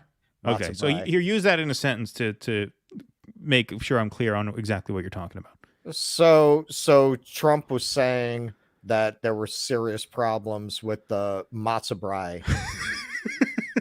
Yeah, right? And Okay, that, I get and that. that the matzo brie needed to be reversed and taken out of the oven. Right. Yeah, there you go. I like that. All right, I dig that. That's fine. All right, and this one I just feel like before we skip way ahead, which we will in just a moment, we'll put this up on the screen. Examining the entire election enforcement slack, we didn't see one reference to moderation requests coming from the Trump campaign, the Trump White House, or Republicans generally. We looked, they may exist. We were told they do, however, they were absent here. According to Russell, what Taibbi put in his recent Substack post is that they have since looked more and could still not find anything. Right? Is that accurate? I am not sure. I am not sure. Don't state that as a fact. I have to go back. Oh, okay. Because I only looked at this one, which does not have that in it. But oh, okay. I understand. He's let out a couple of articles since then. So got it. Okay, so that could be in a later piece. All right, so we will retract we that. We are not sure that's true. We are not sure that is true. Okay, fair enough. Okay, so like I said, we're going to skip now to number 48 because he gives many, many examples of what we're talking about. But in Exhibit 48, he basically concludes the significance of, I guess, the previous 18 exhibits is that it shows that Twitter in 2020 at least was deploying a vast range of visible and invisible tools to rein in Trump's engagement, meaning putting, the trend blocks and the blacklist and the visibility tools, right, all that stuff long before J6. The ban will come after other avenues are exhausted. Okay, now this is the one. This is the one that vindicates me because I've thought this for a long time, and this pretty much spells it out. In Twitter docs, execs frequently refer to bots, e.g., let's put a bot on that. A bot is just any automated heuristic, that's a good word, moderation rule. It can be anything. Every time a person in Brazil uses green and blob in the same sentence, action might be taken. Yes, this is how these tech companies work. This is why there are certain things that we cannot even mention on the air. Because even if we mention them in context that in no way violates guidelines, there are robots who will pick up if you say the words green and blob too close to each other too often within a certain period of time. There are bots who pick that up and say, aha, they are creating content related to X, Y, or Z thing that we don't like. Let's fuck with them. It's robots. It doesn't matter the context. There's a channel called Left Reckoning who made a video specifically designed to debunk, conspiratorial anti-medicine theories, if you get where I'm going. They were doing a segment that the libs would love. It's basically a lib channel. I mean, they are it's basically a lib channel doing, carrying water for the mainstream lib line on all this. They got a strike because they mentioned those words too close to each other, even though the context was the exact opposite of what YouTube would think of as a violation. So that's why, I mean, it really is awful. It's terrible to have to do a show this way. We wish we didn't have to, but that's the price of doing business. You have to. This is all bots. It's all bots. And this is what I think one of the big reveals of these dumps. Both in the Italian sense of crazy. Yeah, right. And also in the technical sense. Exactly. This is one of the big reveals of these dumps. And one of the reasons I'm so happy that they're coming out is so that people get a sense of how these tech companies work so that they're not as surprised when they get penalized. And some of them may learn how to conduct themselves in ways that they don't get unjustly penalized, right? Because they realize, okay, the context of what you say doesn't always matter, right? These aren't human beings making these calls, and that spells it out right there, right? Use green and blob in the same sentence, action might be taken. Well, I'm jumping ahead again a little bit, but something that was very interesting to me as somebody who very much takes the side of the antidote to bad speech is more speech rather than censorship. One interesting thing in the Schellenberg drop I thought was very revealing is they wanted to do something about discussion of matzo brie. And they said, well, most of the terms we find mentioning matzo brie are actually anti-matzo brie. Right. They're actually going against the people who are promoting matzo brie. They like Kugel, these people. So they were like, well, so should we take them off? Because they're saying something we like, which is a whole other thing. Should we take these people who are saying what we like off? So that, to me, is indirect evidence that I'm right about this.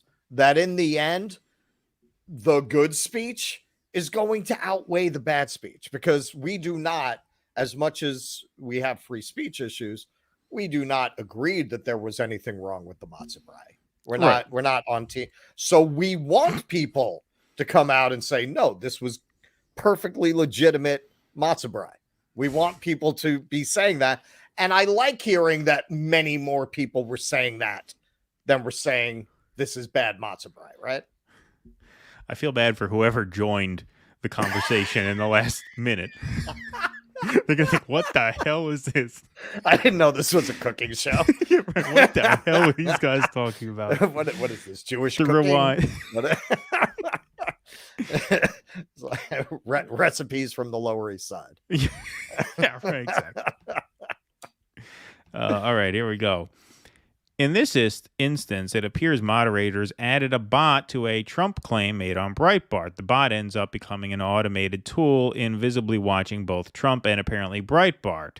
Trump by J6 was quickly covered in bots.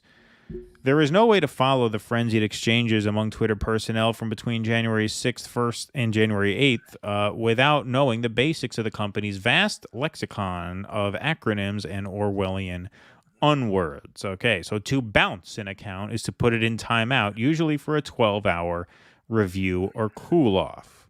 Okay. Now, how do you pronounce this word? I will admit I don't know what this word is. Never heard of this word.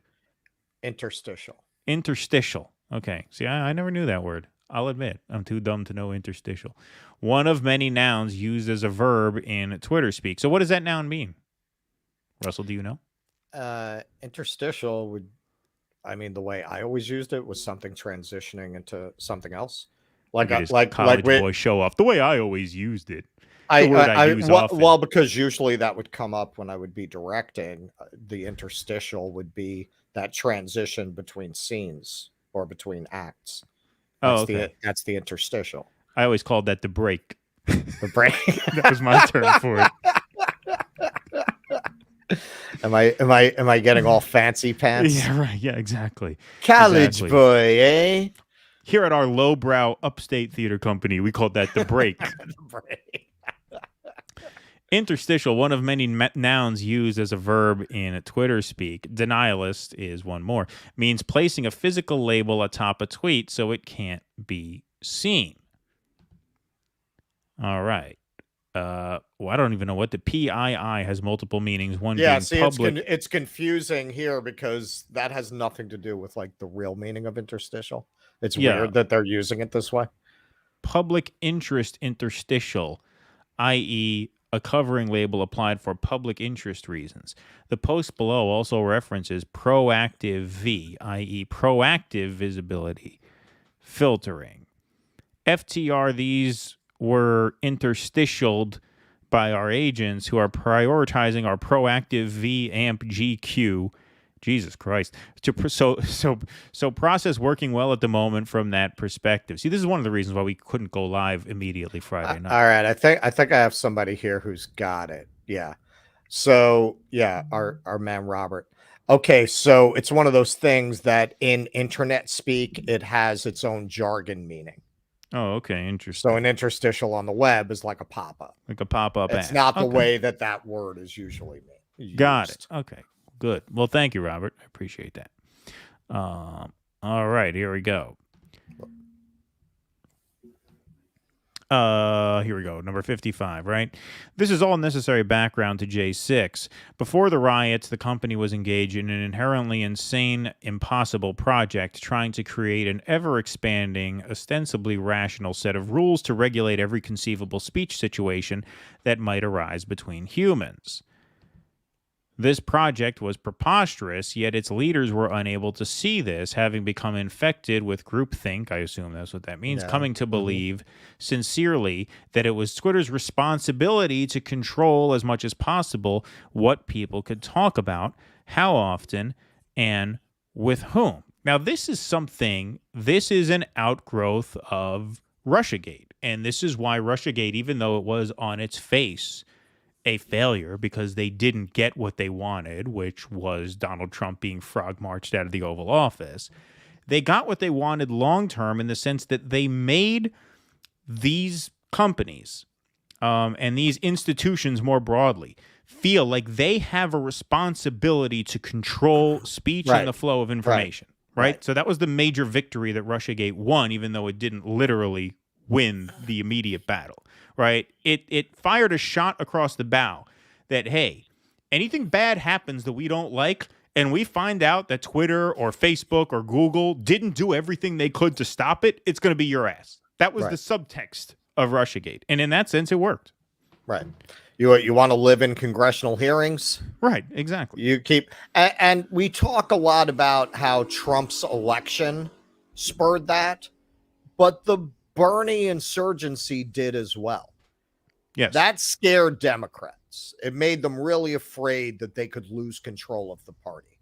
Something that in the end, I don't think they're as worried about now. But it's easy to forget now because Russiagate sucked up so much oxygen. But when Bernie started to surge, they started to look at these tech companies then. They started questioning what the implications of the technology that allowed that insurgency were for entrenched power. That was when they first, I think really before Trump, because they didn't think he was going to get elected. Bernie's insurgency was what first started to make them think about this. How do we get control of the internet? Yeah, you're right. That's a very good point. That's a very good observation because there had to be, because a lot of the Bernie movement was online.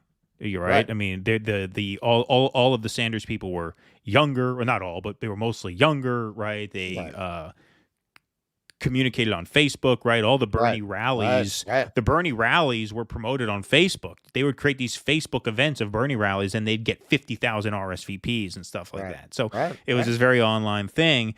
And yeah, I think in the halls of the DNC, they're like true online candidacy. Right. It was the first real internet-driven insurgency. It was the first real attempt to use the internet to overthrow the establishment. And it came frighteningly close for their taste.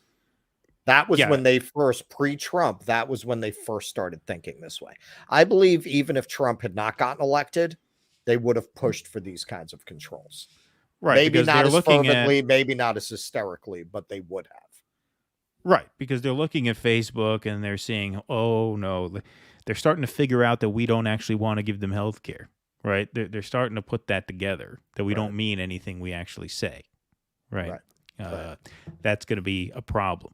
It's very hard to maintain official narratives when people are able to compare notes.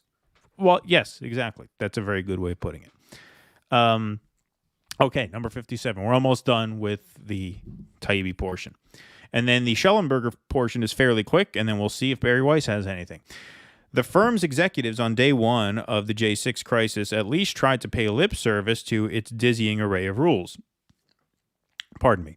By day two, they began wavering. By day three, 1 million rules were reduced to one. What we say goes. All right, I got to go find here. Oh, there you go. See, I had 58 queued up. Roth groans about Kudry, this asshole, but still seems determined to stick at least superficially to rules, itching to act as if this constitutes incitement. Okay, so he's on his last strike for 3 different policies. Apparently, Twitter, I think, has 5 strikes, not 3. Mm-hmm. At 2:39 p.m. PST, a comms official asked Roth to confirm or deny a story that they'd restricted Trump's ability to tweet. Roth says, "We have not. Hi, Yoel. Appreciate all your hard work today. We've heard from a reporter that they have a trusted source telling them we've restricted Trump's ability to tweet. Sorry for this annoying request, but wanted to chase it down with you before starting an email chain, etc." And he says, "No, we have not." Minutes later, Roth executed the historic act of bouncing Trump, i.e. putting him in timeouts. "I hope you are appropriately corpsect," says a colleague. What does that mean, corpsect? What do you think that means?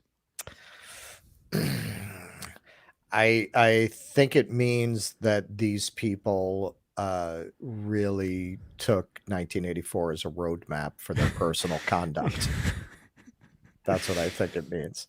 Like, how could you be in an environment where you're doing censorship using these kinds of newspeak terms and not think of Oceania? Like, how does that not occur to you? Yeah. Yeah, no, I think that's right. Like, how do you not take a step back and see yourself as, the villain in some dystopian novel, right? This theme of policy perhaps being stressed by queries from communications executives who themselves have to answer the public's questions occasionally appears. 2 days later, you see chat about pulling comms out of the loop.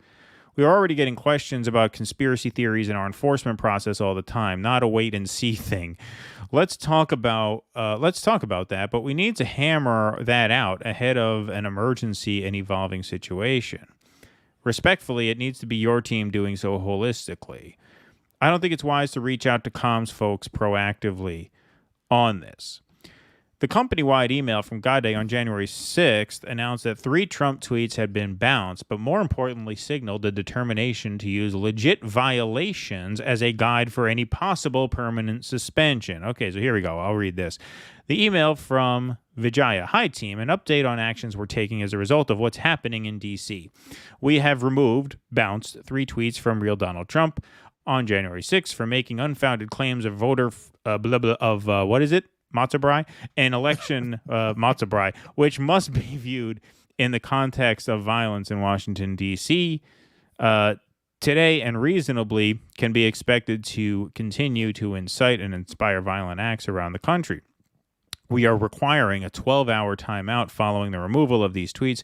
We also have tweeted, so there's a transparency in our actions and making it clear that future violations of the Twitter rules will result in permanent suspension.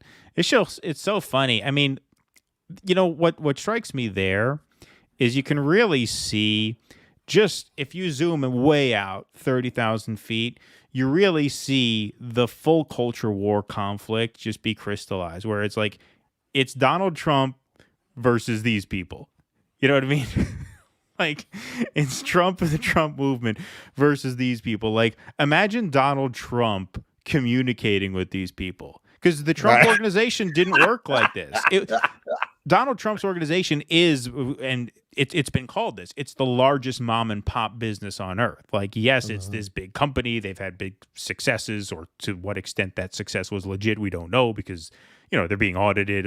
Could have just been a huge con, right? But whatever. They made a lot of money by hook or by crook.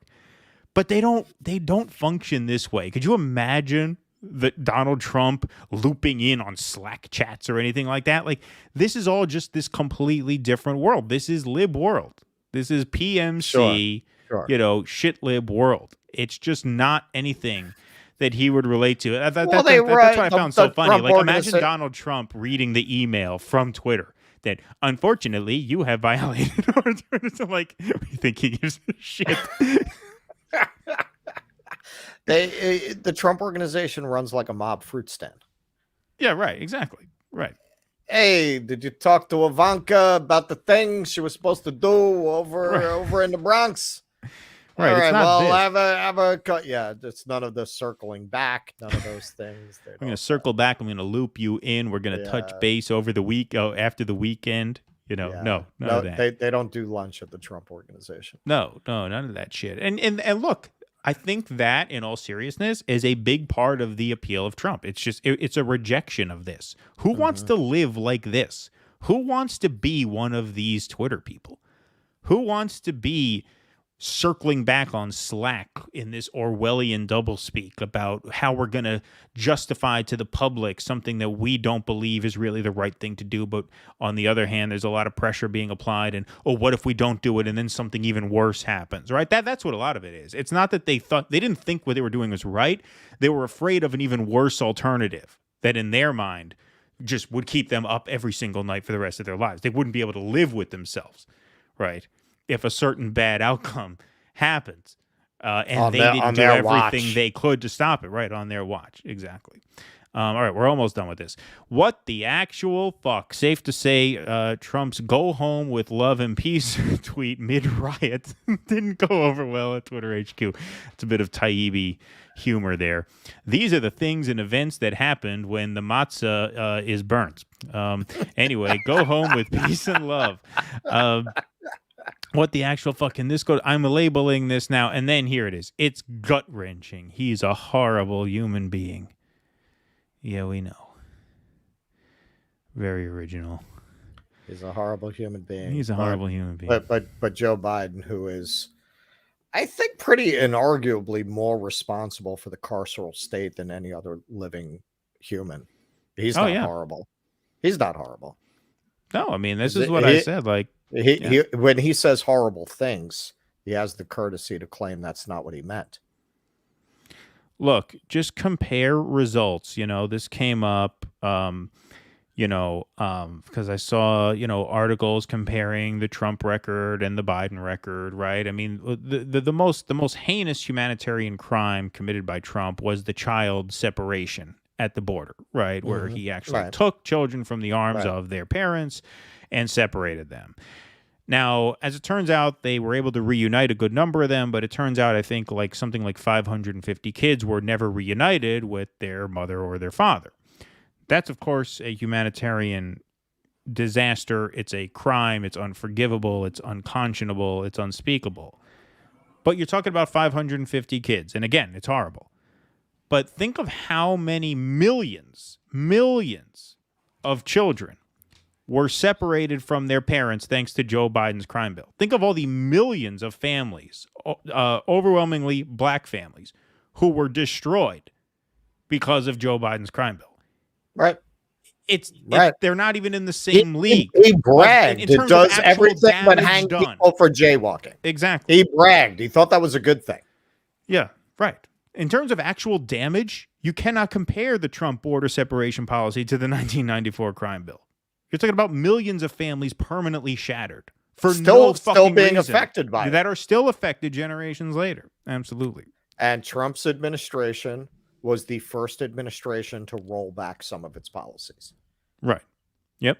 So at that point, this is where, when you really look at reality, it's always like that great speech from the Joker in The Dark Knight about how people's perspectives are all shaped by expectations. Right. They hear 2,000 people are going to be killed. 2,000 soldiers are going to be killed. They don't think anything of it because it's part of the plan.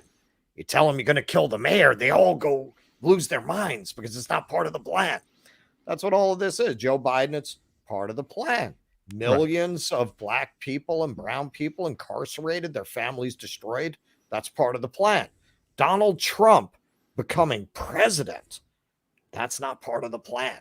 Right. Everything proceeds from there. That's not supposed to happen in their world. They lost control of the narrative. They lost control of which puppet they're going to have in office.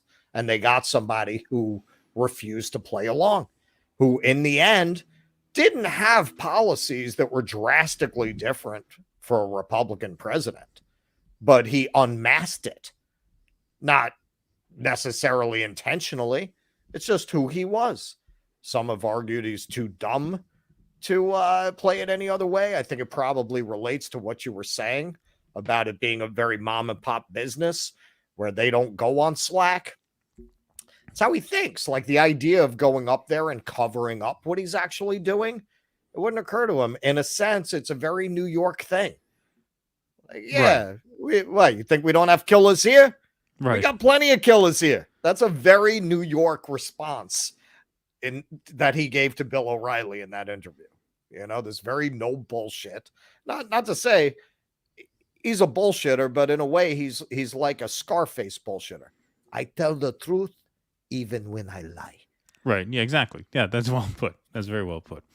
All right, let's get to the end of Taibbi's. We only have a few more here. A few last notes about J6. Roth at one point looked and found Trump had a slew of duplicate bot applications. By the end of the first day, top execs are still trying to apply rules. By the next day, they will contemplate a major change in approach. Watch Schellenberger MD this weekend for the play-by-play of how that all went down. By January 8th, which Barry Weiss will describe on Sunday, or will she, Matt, Twitter will be receiving plaudits. It's getting late here. I don't know where she is. I'm telling you, man, she took a mission from the Mossad.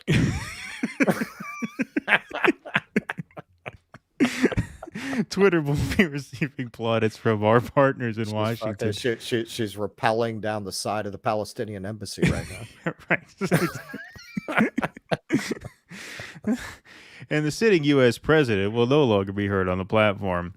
Lastly, people on the left, right, and in between want to know what else is in the Twitter files, from suppression, shadow banning of leftists to Matzah theorists or amplification of military propaganda or conservative accounts. We know everyone has questions. And while we've stumbled on tidbits here and there about topics ranging from COVID to foreign policy, the reality is our data sets are enormous and we're still working through them. More is coming. Good night, all. All right, I'll take a little bit of a game break here while I set up the Schellenberger files. That is volume 2. In the meantime, you know what we haven't gotten in a while, Russell? A super chat. It's been a while, that's all I'm saying. You know, it's been a little while. It's been a little while. It's been a little while. Come on. Cough it up. Now, please like this stream and subscribe to this channel. We are at 3,795 subscribers. Can we get to 3,800 by the end of the stream? Is that too much to ask? And 5 of you guys just hit that subscribe button right now? That's not a lot to ask right now. Just 5 of you guys, if you have not subscribed to the channel yet and you dig the show, please hit that subscribe button. All right, Russell, I'm going to queue up the Schellenberger files, but I'm also going to check Barry Weiss's Twitter. So do you have... Do you want me to do the Taibbi? What's that? Oh, yes. Good. I have good the second part of Taibbi.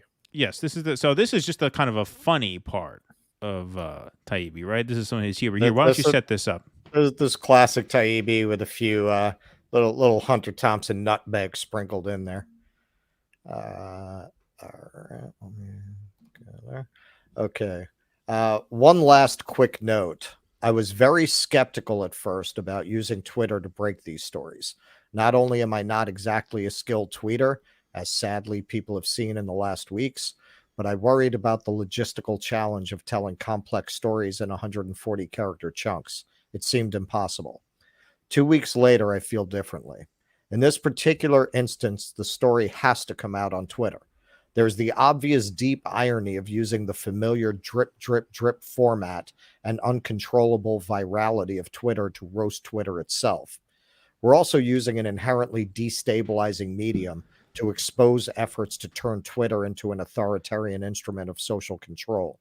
There's genius in this. Now I would feel wrong even thinking of doing it any other way. This is especially the case since a major subtext of the Twitter Files project is what a burn it is on conventional corporate media, whose minions tried for years to turn Twitter into a giant conformity machine and cheered each new advance in censorship and opinion control. Those same people now have to watch in helplessness as one horrifying revelation after another spills out guerrilla style into what was not long ago their private playground. This too couldn't be scripted better. It's like sending an intercontinental shit missile screaming into the dais of the White House Correspondents' Dinner at 1,500 miles per hour. If you can't see the humor in this, you probably never had a sense of humor to begin with. Yeah, that's good. That's very much Taibbi's sense of humor, too. Yeah, I thought that was good. All right, so let's remove that from the screen if we can, and I will queue up this. You know what? I'll give you the third paragraph too, because it's not bad. Go ahead. Of course, this describes a lot of figures in media today, which I imagine accounts for at least part of the astounding paroxysm of overreaction and outrage from the conventional press in the last week or so. They hate this thing, they can't stop it, and their condemnation doesn't matter. Factors they're unused to and can't reconcile, at least not so far. I'd say more, but I've learned never to underestimate the capacity for pettiness in this crowd. They'll find a way to hit back. They just haven't yet. There you go. There you go. Well, Robert Penner has checked Barry Weiss's Twitter 5 seconds ago. He says, no change. I just did that myself. No change.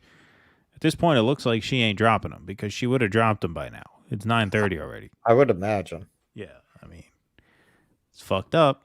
It's fucked up. Anyway, I have a story about a similar incident, or an incident of a similar nature where a highly anticipated dump never came, which I'll talk about afterwards, after we do part 2 of what was supposed to be a trilogy. Maybe we'll get part 3 tomorrow because Barry Weiss, hey, it's not like a Weiss to leave a Weiss hanging, you know? There's another Weiss on the air tonight. That violates the Weiss code. It violates the Weiss code, you know. I mean, a Weiss went out on a limb thinking that, you know, another Weiss was going to come through. And looks like she did not. It is odd that there hasn't been a statement. I mean, because Taibbi announced that this was going to be Sunday. You would think either Taibbi or maybe Elon would say something, you know. Not good. Not good. Terrible job. Look, tomorrow, if 3 Palestinian leaders are found in a ditch, we're going to know. Yeah, that's right. Who's responsible. Right.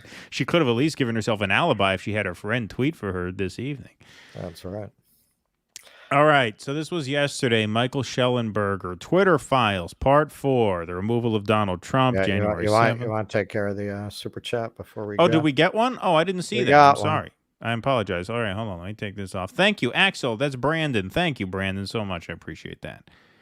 Imagine if the Panama Papers had this much staying power. Yeah, you know, it's funny. I mean, we mentioned, not the Panama Papers, but we mentioned the Pentagon Papers. We mentioned, obviously, all the WikiLeaks revelations. I mean, I put this in the same category. Absolutely. I mean, it's extremely relevant. And you know, this trends every time it goes live. I mean, you know, most people think this is a big deal, right? And this is something where you wouldn't get that sense from consuming corporate media, but most people really do think that this is a big deal. Wolfsden coming through with the $25 donation. Thank you, Wolfsden. Wolfsden! Yeah. That's what you get when you drop $25 on it. There you go. Yeah. Twitter was technically a public company pre-Elon and not private, like the shit libs argue. Now that Elon owns it, it is now private. I mean, yeah, what we mean by private is for profit. You know, just a business not that has publicly the right to owned, operate. not publicly regulated. Exactly. That's more what we mean. But thank you very much for that donation. That was very kind of you. Helping to keep the show going, right? Helping to keep us able to stay up and do this and make as many of these streams as we possibly can. And just to let you know, this is part of where your money's going. After seeing what a nightmare it was to upload the footage from an iPhone after we covered the Union rally, we are getting a camera so that I can cover more events here in New York City. There's one big advantage to being in New York City. There are a lot of Max Blumenthal just did this here in New York City. There are a lot of events here like this. I'm going to go out. I'm going to cover them live. And I'm going to get my New York City press pass so that I can get even more access. So that is where your money's going. Yes. It is money well spent. It goes into the show. It really does help support our work. Like I said, we keep a separate bank account for this show.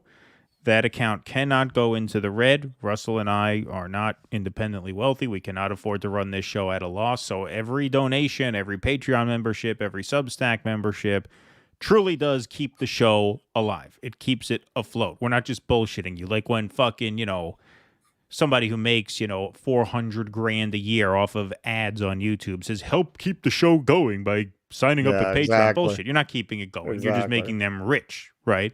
Yeah. With us, you're actually keeping the show going, right? Because we have a certain amount of money in that bank account. We invest some of it into the show, and then we actually haven't paid ourselves in many, many months. We've just been investing in the show. So we haven't actually, enriched ourselves at all from the show in many, many months. We might give ourselves a couple $100 Christmas bonus each.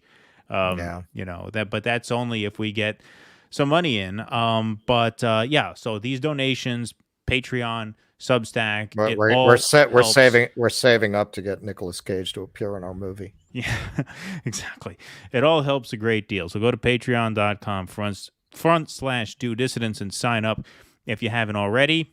In addition to helping support the show, you get call-in access to all of our regularly scheduled live streams, and you get bonus videos every month. All right, so that's my pitch to you. All right. Glenn wants his money to go to the whores, whores and whiskey, man. That's my kind of Christmas. I mean, in this town, though, you better be finishing real quick for that amount of money. Well, that's what I was gonna say. Like, unless you want Russell to come away with some horrible disease, you're gonna have to send him a little bit. You're gonna have to send a little more. Yeah, right. Exactly. A little more. All right. I cannot even tell you what this war has done to the prostitution business here in New York. Yeah, right, exactly. Like we're really they haven't had anyone coming in for months now. Yeah, no. Talk about supply chain. Yeah, it's a real supply chain jam in that real business here. Yeah, exactly. That's a very, very that's a joke no other left-wing commentator would make. Not in a million years. Not in a million years. I just sort of casually rattled that off, and then I realized, wow, that's a joke you wouldn't hear anywhere else. That's why people always ask me why I don't go work on a political campaign. I'm like, because I want them to win. Yeah, right. Exactly. People say anybody digs into my past. Everybody I ever shook hands with is getting canceled. Yeah, right. Exactly. More liability than an asset. All right, let's get into these Schellenberger drops here. These were simpler and more straightforward, although he did not number them. I don't know why. The numbering really helps, but we'll do our best to go in sequence here. I think we should be able to do that. Before we do that, I'm going to check Barry Weiss one more time. No, nothing. God. All right. Whatever. Show must go on. The Twitter Files, Part 4, Removal of Donald Trump, January 7th. As the pressure builds, Twitter... I'm actually, at this point, I hope she doesn't drop them. Because if she does, we're going to be on here till fucking midnight. Right? I mean, at this point, better just, wait till tomorrow. I mean, if she drops them, like, soon. Yeah, like, real soon. Like, before we're done with this. The removal of Donald Trump, January 7th. As the pressure builds, Twitter executives build the case for a permanent ban. On January 7th, senior Twitter execs create justifications to ban Trump, seek a change of policy for Trump alone, distinct from other political leaders, express no concern for the free speech or democracy implications of a ban. This Twitter Files is reported with Leighton Woodhouse. There we go. Journalist and documentary filmmaker. For those catching up, please see Part 1 where Matt Taibbi documents, okay, we get this. Part 2, Part 3. Okay, beautiful.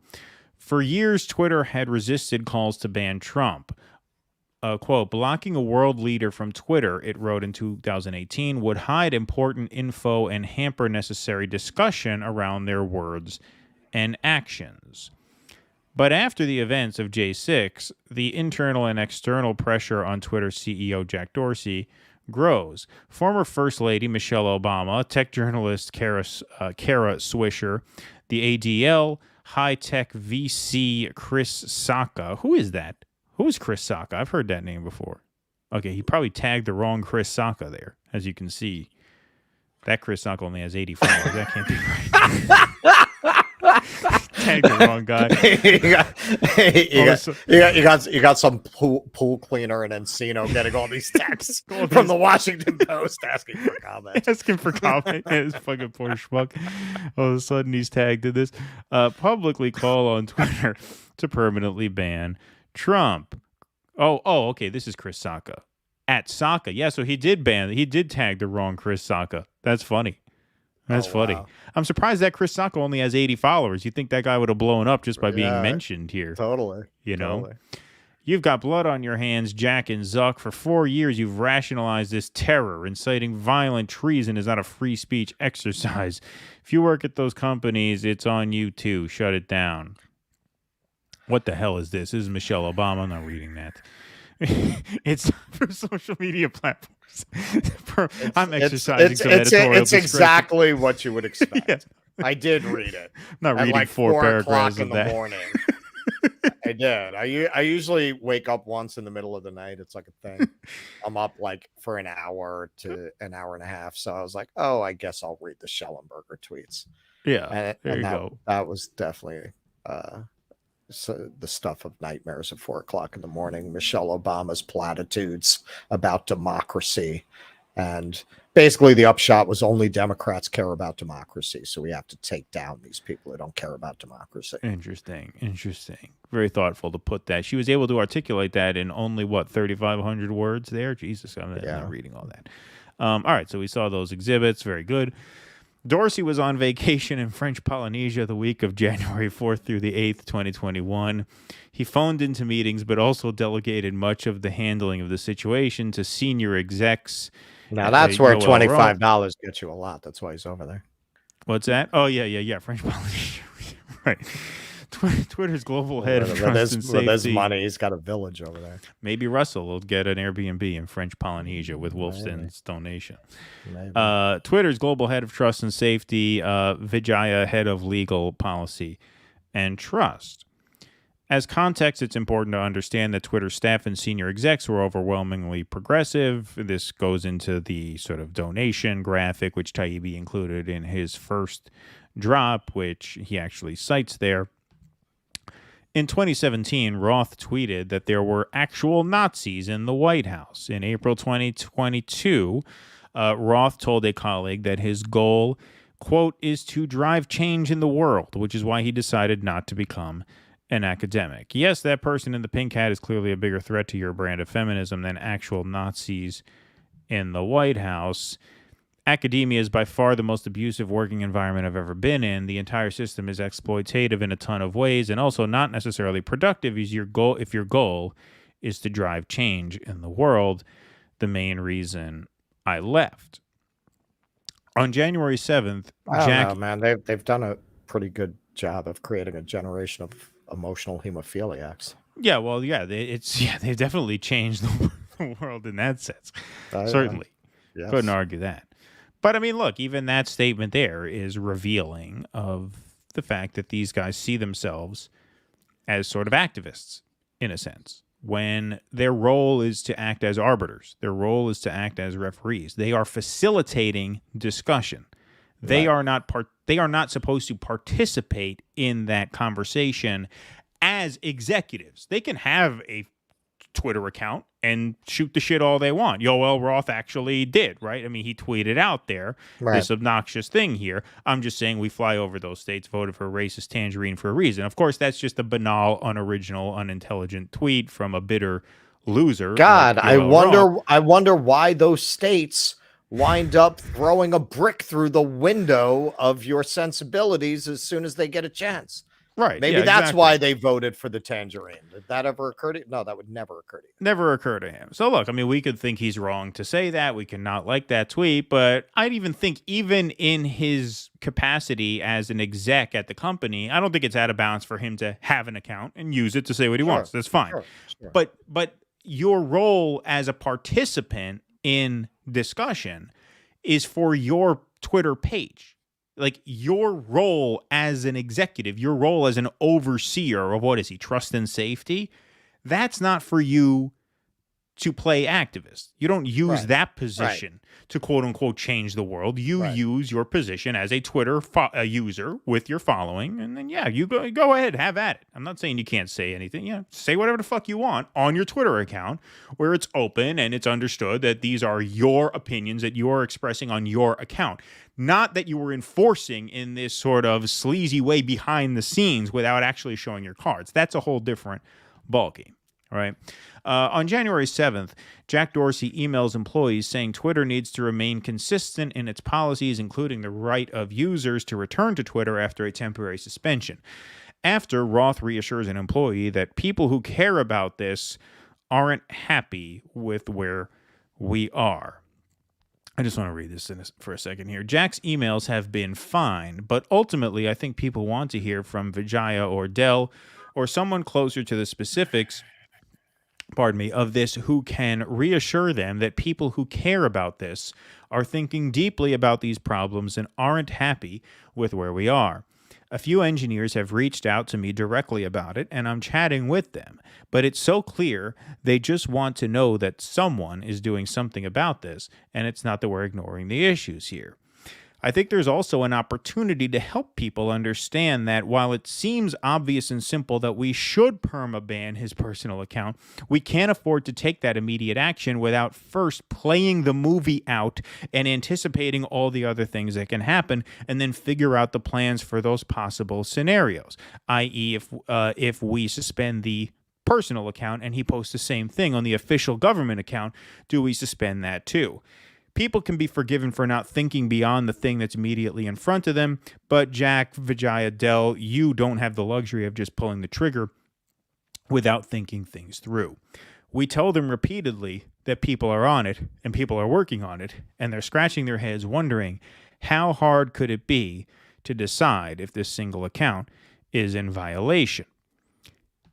Around 11:30 a.m., PT, Roth DMs his colleagues with news that he is excited to share.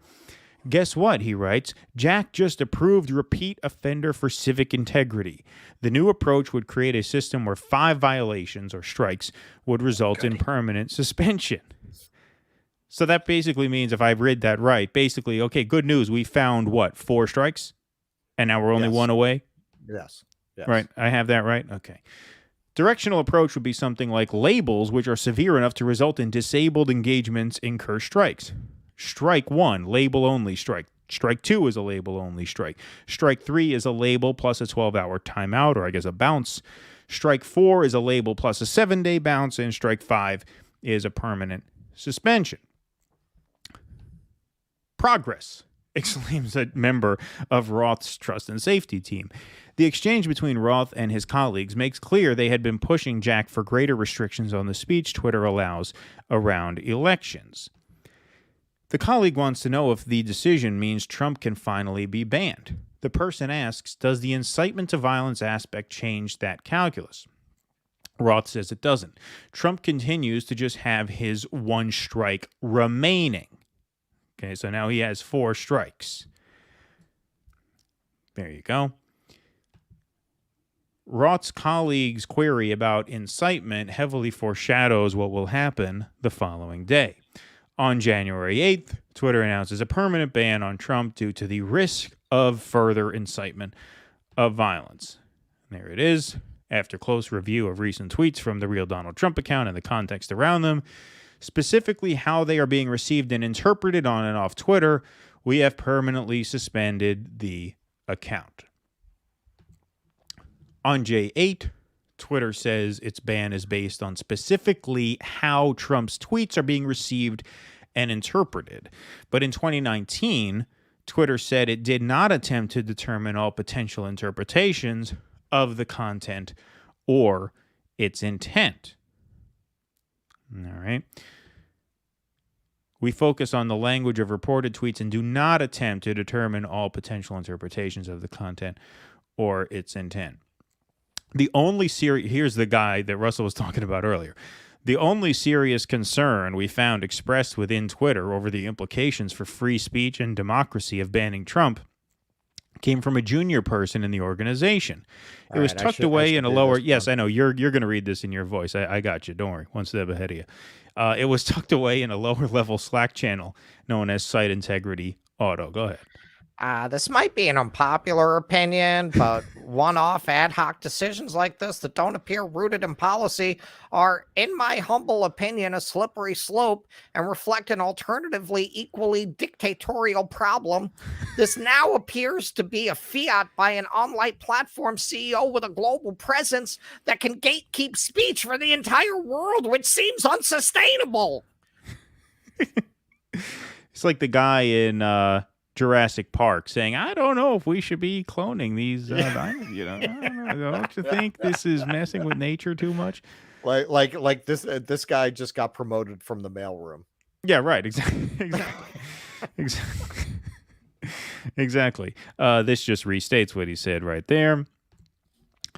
Twitter employees use the term one-off frequently in their Slack discussions. Its frequent use reveals significant employee discretion over when and whether to apply warning labels on tweets and strikes on users.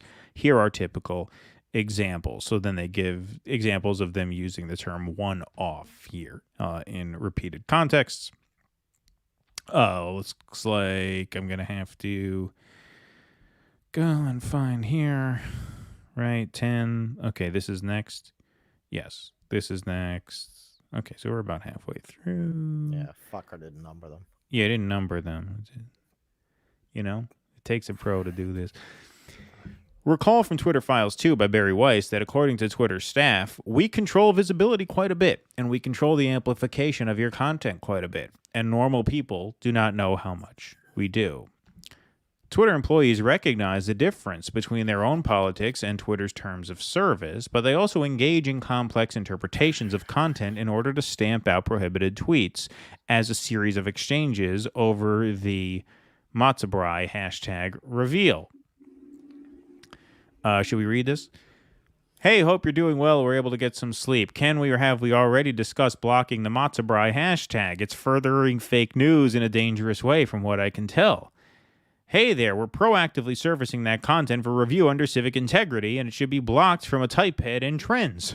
If you're seeing it in either of the latter two, let me know ASAP, and PT can fix. I just saw the hashtag and then did a search on it, and all the content was appalling, so I don't think it's showing up elsewhere. Thank you for all you're doing. I'll flag the Matzebrai squad. Remember that what I find appalling and what is a TOS VIO are not an exact overlap. Heh. That's exactly the kind of response you would expect from that. Heh. Yeah. Right. Roth immediately DMs a colleague to ask that they add Matzebrai and more Matzebrai Kraken to a blacklist of terms to be de-amplified. Roth's colleagues objects that blacklisting... Immediately downloads of Clash of the Titans plummeted. Yeah, exactly. I understand the producers are suing now upon release of these tweets. I think that actually came up in the tweet, that they left that term alone. They left Kraken alone precisely not because of the movie, because it's the name of a crypto company. Right, because it was a crypto company, right, not because of the movie. That's right. Roth's colleague objects that blacklisting these terms risks, this is what Russell was talking about earlier, de-amplifying counter speech that validates the election. So this is a really fascinating part of this, right? Counter speech means saying that no, that Matzebrai hashtag is bullshit, right? Right. It's right. So counter speech is stuff that uses those terms that are detected by the bots, but they use those terms in context favorable to Twitter or favorable to mainstream orthodoxy. And so in order to make sure that we don't wrongfully ban people who are doing our bidding by putting forth our narrative. And once again, we're not saying that's the wrong narrative. We're just saying from their point of view, like we don't want to de-amplify counter speech because context matters. But the reason this was a problem, the reason this caused... you don't get into this. That's why we don't. That's why you don't fuck with speech. Leave it alone. Let people work it out. Exactly. Because you end up sicking your bots on people who are saying nothing even if we don't want to get as concrete as to say right and wrong, they're saying nothing that would violate any term of service. They are simply using words that if human beings listen to, a human being can understand how they mean them. Robots can't. Right. Robots can't. And so this whole problem arose because they entrusted robots. They entrusted machines with these duties. And it's just completely unfair. And that's how you have completely inconsistent application of the rules. That's why some people will get, fucked with for saying something totally benign. Meanwhile, you got other people on other channels saying really, really, outside the mainstream shit. But because they're not using the key words that the censors look for, that the bots look for, they get away with it. They get away with it. I mean, you talk about hate speech and all this stuff. There are channels that really rail against minority groups. Like really, they really, we won't call them out by name here, but every once in a while you'll run into somebody on YouTube with a ton of followers saying pretty vile shit. But because they don't use the actual words that trip the AI censors, they get away with it. They get away with it. Meanwhile, the poor schmucks over at Left Reckoning, they tried to do a show in good faith, and they just mentioned too many words too close to each other, and they got penalized, Yes, well, I will call one out by name. So Paul Joseph Watson, that's kind of his thing. Like, yes, you're going to live in an apartment block where you don't understand the language of your neighbors. Like that's his whole shtick. Like, diversity is not a strength. Immigration is bad. Right. He and other conservatives often cite, I've never looked at the study myself, but supposedly there's a study out of Sweden that shows actually diversity breaks down cohesion in communities. So, I mean, seriously making the argument. You're saying all the key words now. Careful. Seriously making the argument in for in England, as seen in Children of Men, where, I mean, that seems to be what he wants, like round all these people up. Like that seems to be where he wants to go. What I wanted to say about this, though, is the core fallacy of liberals is that Donald Trump was a counter-democratic result.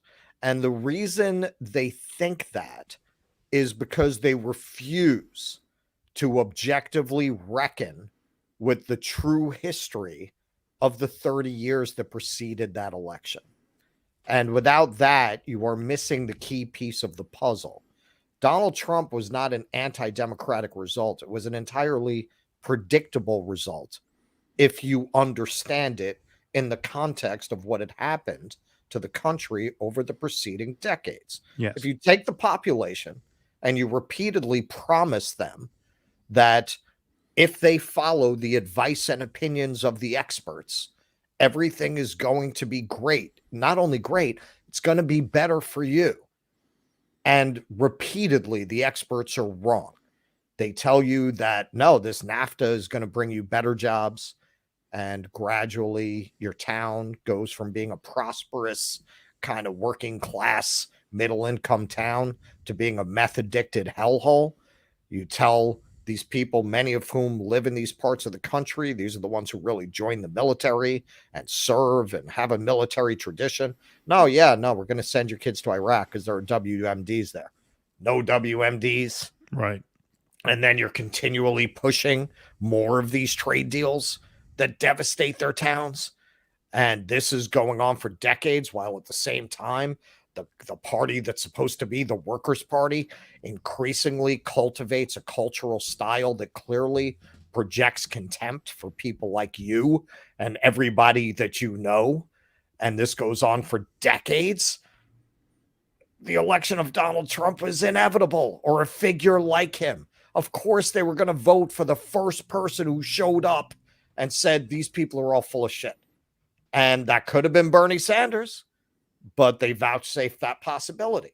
You made it impossible for them to express that in a leftward direction, so they expressed it in the only direction you left available. This was not a failure of democracy. A failure of democracy was everything that led up to it. That was why you got that result in the first place. So now when you look at Twitter and you see that most people didn't believe that there was anything wrong with the matzo brie, it shows the country has not gone crazy as you think it has, such that you need to stop people from having open discussions. It's not that they have become irrational. It's that they don't trust you anymore. That is not irrational. In context, nothing could be more rational. It would be irrational to trust you. That is why the only people who do are the people who have made out well in this theft of the nation. Yes, very well said. I agree with all of that, 100%. M. Rakia, thank you for the $10. This is for Keaton's very bad arse free speech monologue. Well, thank you. I appreciate that. And thank you for the donation. Keep up the good work. We're trying, my friend. We're trying, and donations like that definitely help us do it. So thank you. And like I said, folks, working late here. Tip jar is out. Those super chat donations really do go a long way. Let's continue here. Roth immediately DMs a colleague to ask that they add matzo brie and to the blacklisted terms to be de-amplified. Okay, we got that. Then they talk about, counter speech. That was what got us off on that whole tangent there. They didn't want to de-amplify people who are defending the matzo brie narrative. This is a great way to do a program, isn't it? It's a great way to do political analysis.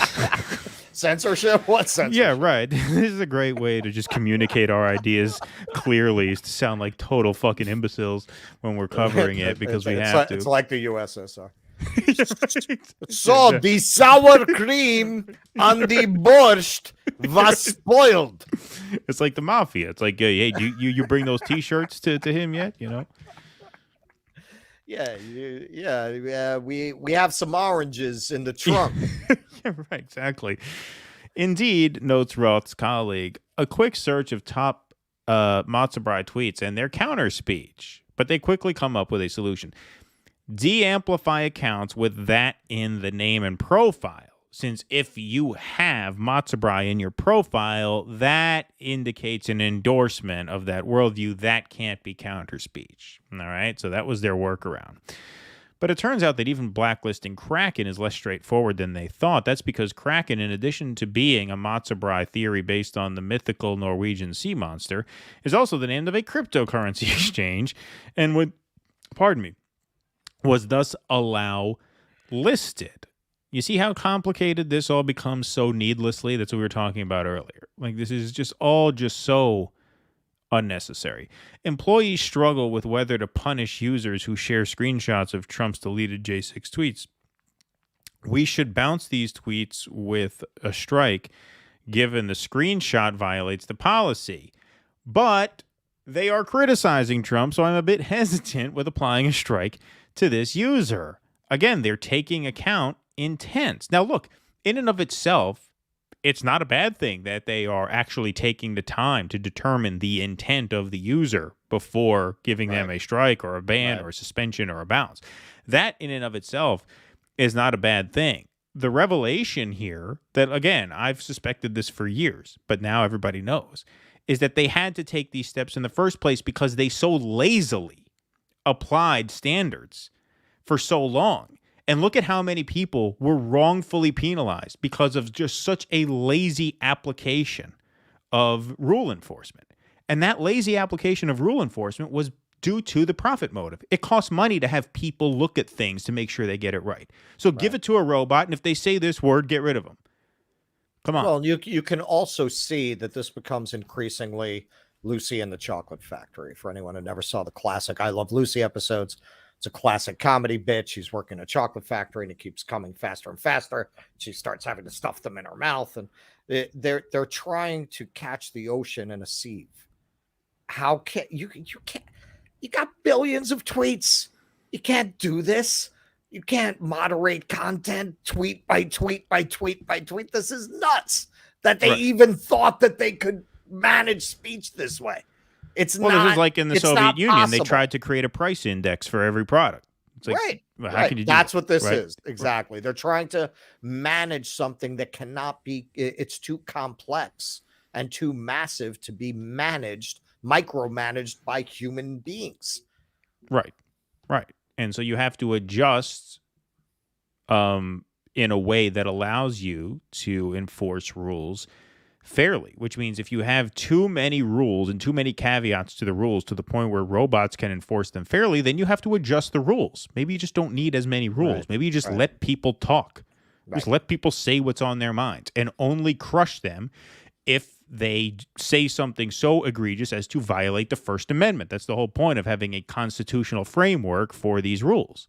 Is like we are only going to set up circumstances where we have to intervene in cases where the speech is so extreme that it violates First Amendment rights, i.e., threatening some, like, we can go down the list again. We've said it a million times. Of course, you shouldn't be able to threaten anybody on one of these platforms. That's not just against the terms of service. It's also against the law.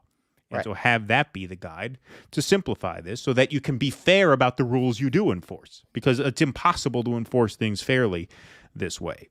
What if a user dislikes Trump and objects to Twitter's censorship? Well, there are only about 2 people in the world who both dislike Trump and object to Twitter censorship, and our audience is looking at him right now.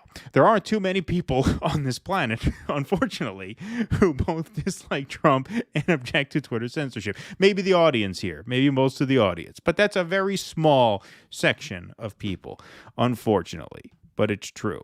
The tweet still gets deleted, but since the intention is not to deny the result, no punishing strike is applied. Okay, so that's interesting.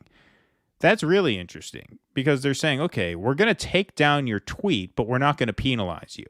In other words, I mean, when you think about it, that's really kind of perverse also. Like, you didn't break the rules, you're cool, but you just can't talk like that. But you're cool. Go ahead. Post the cat videos, post whatever you want. They've done that to us on here. What's that? Where we've had problems with videos but not gotten a strike. Oh, yeah. Well, that's just ad suitability. That's not a violation of terms. Like, there are certain videos that we're allowed to put up that are not violating any rules, but that violate the ad guidelines. So in other words, they're edgy enough to the point where companies don't want to advertise on the video, but they don't break the rules of the site. We're still allowed to post them. Yeah, exactly. Well, that's why most of these conservative makers like Paul Joseph Watson have sponsors. Almost all of those, Matt Walsh, Paul Joseph Watson, Sidney Watson, they all do commercial breaks. Right, because they don't get a lot of ad money. Advertise. Well, I don't think they can even put ads on their videos. Right. They're allowed to accept other. Yeah, okay. We won't get into. We're not going to give away our fucking trade secrets. We're not going to do too much shop talk on the air. To hell with that. Got to protect what's ours. Yeah, Around noon, a confused Around noon, a confused senior executive in advertising sales sends a DM to Roth. Sales exec Jack says, we will permanently suspend Trump if our policies are violated after a 12-hour account lock. What policies is Jack talking about? Roth says any policy violation. So any policy violation, if you read the actual like technical rules of all these social media companies, it's pretty much like the IRS. Like they can get you for something if they want to. You know, like you're not, it's impossible not to violate any rule. Right. So they basically set it up where now all we got to do is find something. And it's pretty easy to find something on anybody's Twitter account. Right. Especially, of course, Donald Trump's, right? I mean, Donald Trump is like a walking, talking terms of service violation, basically, right? What happens next is essential to understanding how Twitter justified banning Trump. We are dropping the public interest policy now. Oh, okay. In this specific case, we're changing our public interest approach for his account. We'll connect with comms teams for sure. One last question. In the past, we've exempted policy violation from a world leader due to the public interest value. Are we dropping the public interest now, and any new violation could be a trigger for me to understand? Again, we'll check with comms, re what we can and cannot share publicly. Apologies for the slow reply. I've been back-to-back all day today. That could be a reference to his French Polynesian. No, that was Jack Dorsey in French. That was Dorsey. Sorry. Yeah, Wrong guy. Sorry.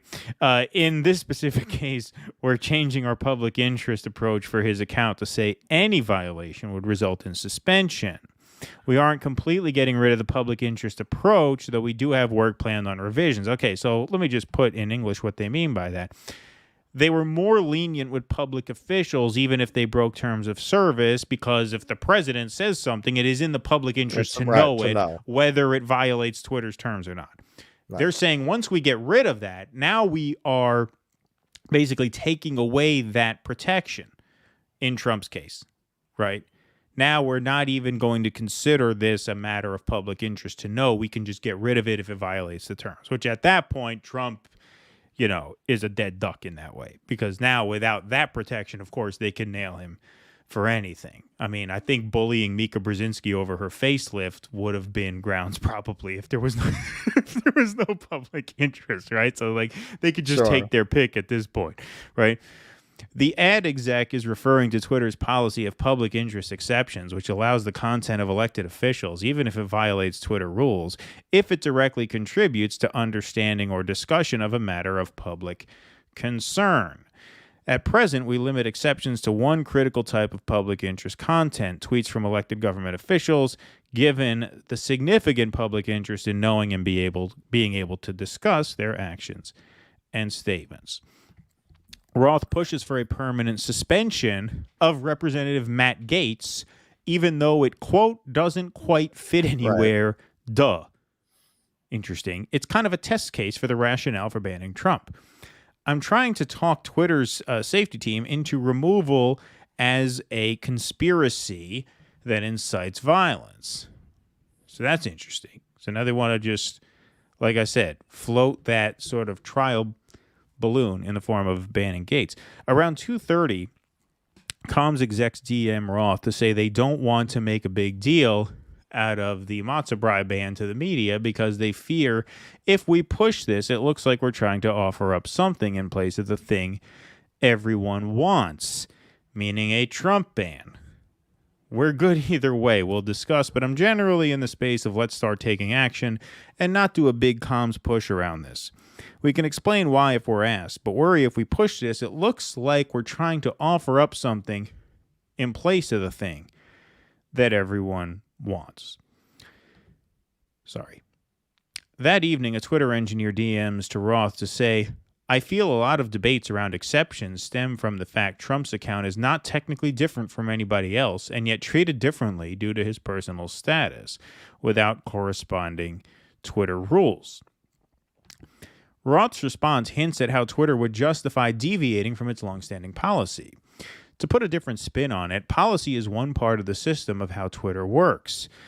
We ran into the world changing faster than we were able to either adapt the product or the policy. There are different things you can change when you want to affect different behaviors. Policy and enforcement are one. The product is another. Partnerships and outreach are another. There's the word partnerships again. And all of that is situated in a bigger system, i.e. the world, which influences how everything else operates in practice. When you change one part of the system, you necessarily have to adapt the rest. And I think we ran into the world changing faster than we were able to either adapt the product or the policy, but we can and should do both.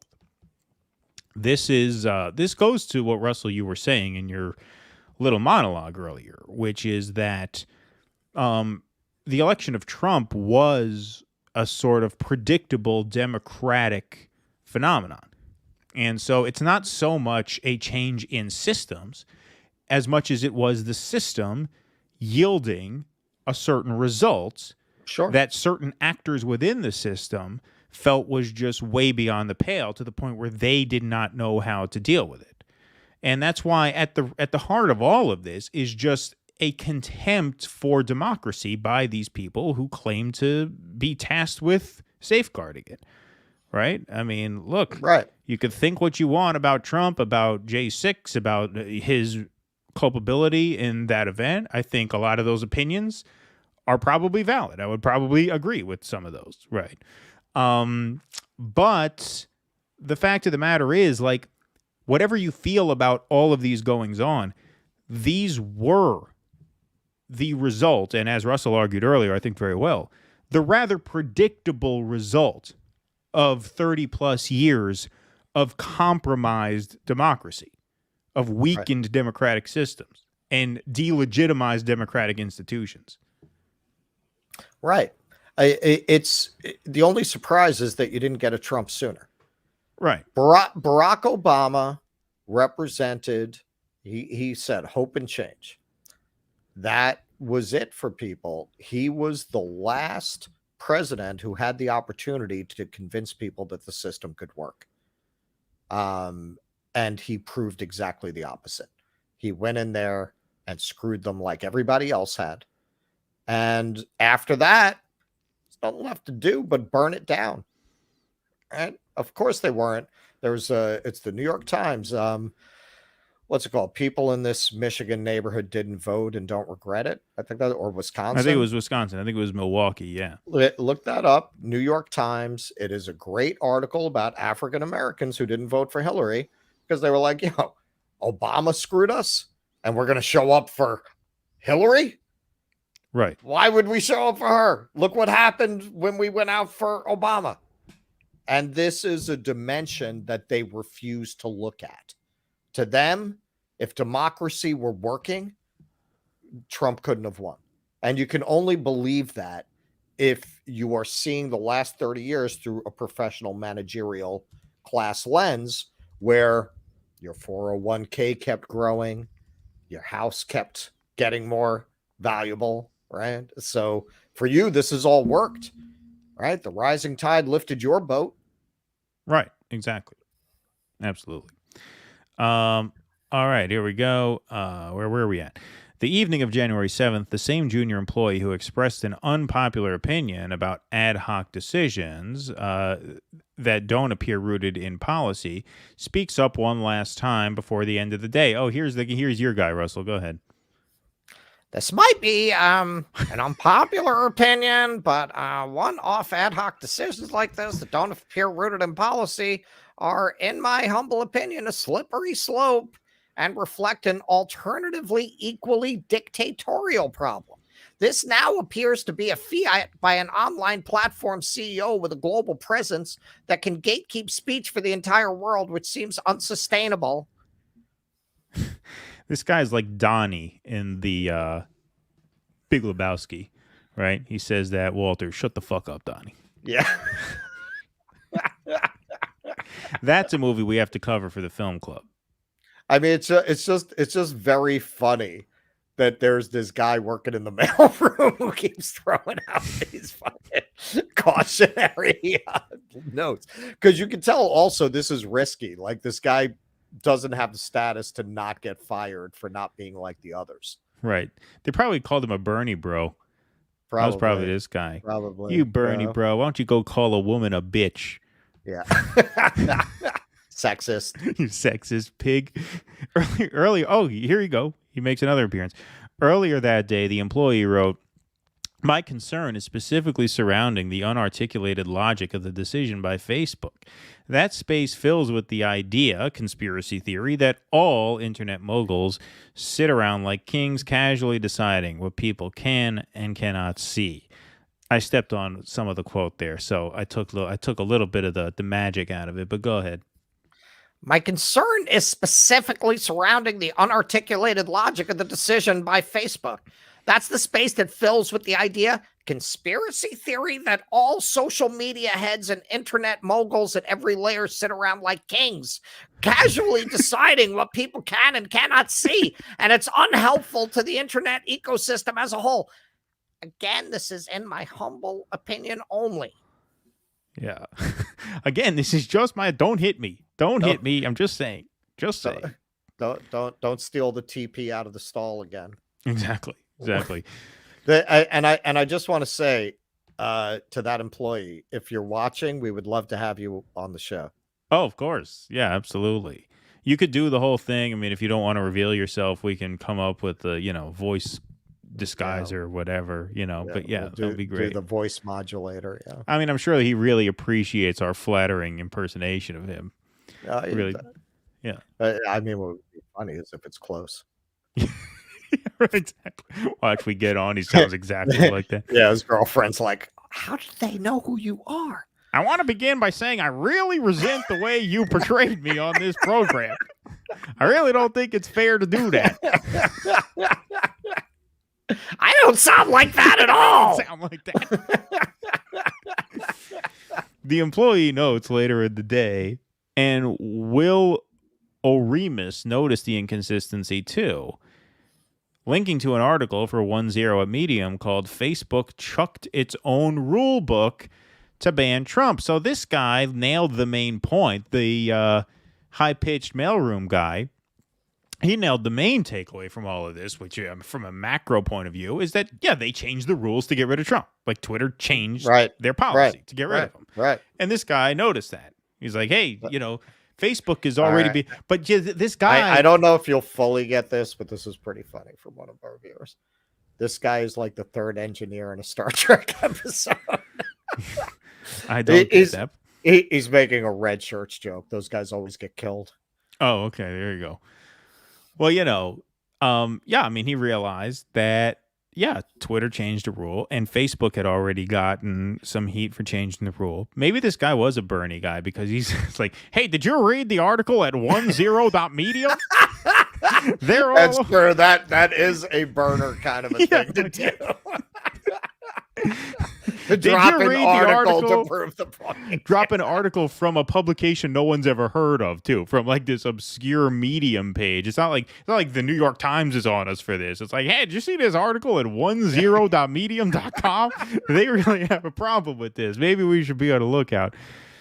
The underlying problem, writes Will Oremus, is that the dominant platforms have always been loath to own up to their subjectivity because it highlights the extraordinary unfettered power they wield over the global public square and places the responsibility for that power on their own shoulders. So they hide behind an ever-changing rule book, alternately pointing to it when it's convenient and shoving it under the nearest rug when it isn't.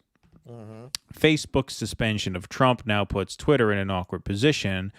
If Trump does indeed return to Twitter, the pressure on Twitter will ramp up to find a pretext on which to ban him as well. Indeed. And as Barry Weiss will apparently not show tomorrow, that's exactly what happened. Still nothing from Barry Weiss, as I can see here. I'm going to give it one more search here. But before I do, while I'm checking that, actually, I want to shout out our patrons once more. And I just added to the scroll our newest patron as of 17 minutes ago, Donald E.P. 2 last initials there. But somebody took what we said seriously and signed up for Patreon during this broadcast. I assume you are in the audience right now. And were prompted by our various requests to sign up. But thank you, Donald. Really appreciate that. You should be on the end of this scroll right here. So thank you to Donald. Thank you to all of our viewers. Please hit that like button and please hit that subscribe button. All right? We need you to subscribe to the channel. Subscribers for that 3,800, yo. Yeah. We're at 3,797 now. We need 3 more to reach 3,800. Please get us there. Please help get us there. There you are, Donald, right there. You get a PBS tote bag. Yeah, exactly. We stole them off the back of a truck. Yeah, right. Let's see. Anything from Barry Weiss still? I'm going to search one more time. No, I don't understand that. Yeah, I mean, if it's coming out tonight, it's coming out at an odd hour, I'd say, at this point. No, it's not going to. Or not at all. It's probably coming tomorrow. It's probably coming tomorrow. At this point, she wouldn't drop it now. It's too late. But it's funny. This reminds me of when WikiLeaks made an announcement in October of 2016 that they were making a big announcement tomorrow or something big news. I think Roger Stone tweeted out that WikiLeaks had big news that they were releasing at this very odd time because obviously Julian Assange, who at the time was still in the embassy, right? He was in the UK, so they're like 6 hours ahead of us. And so apparently this big drop, and people thought it was Oppo research on the Democrats. So Alex Jones decides he's going to bring his crew in at like 3 a.m. or 4 a.m. to cover this.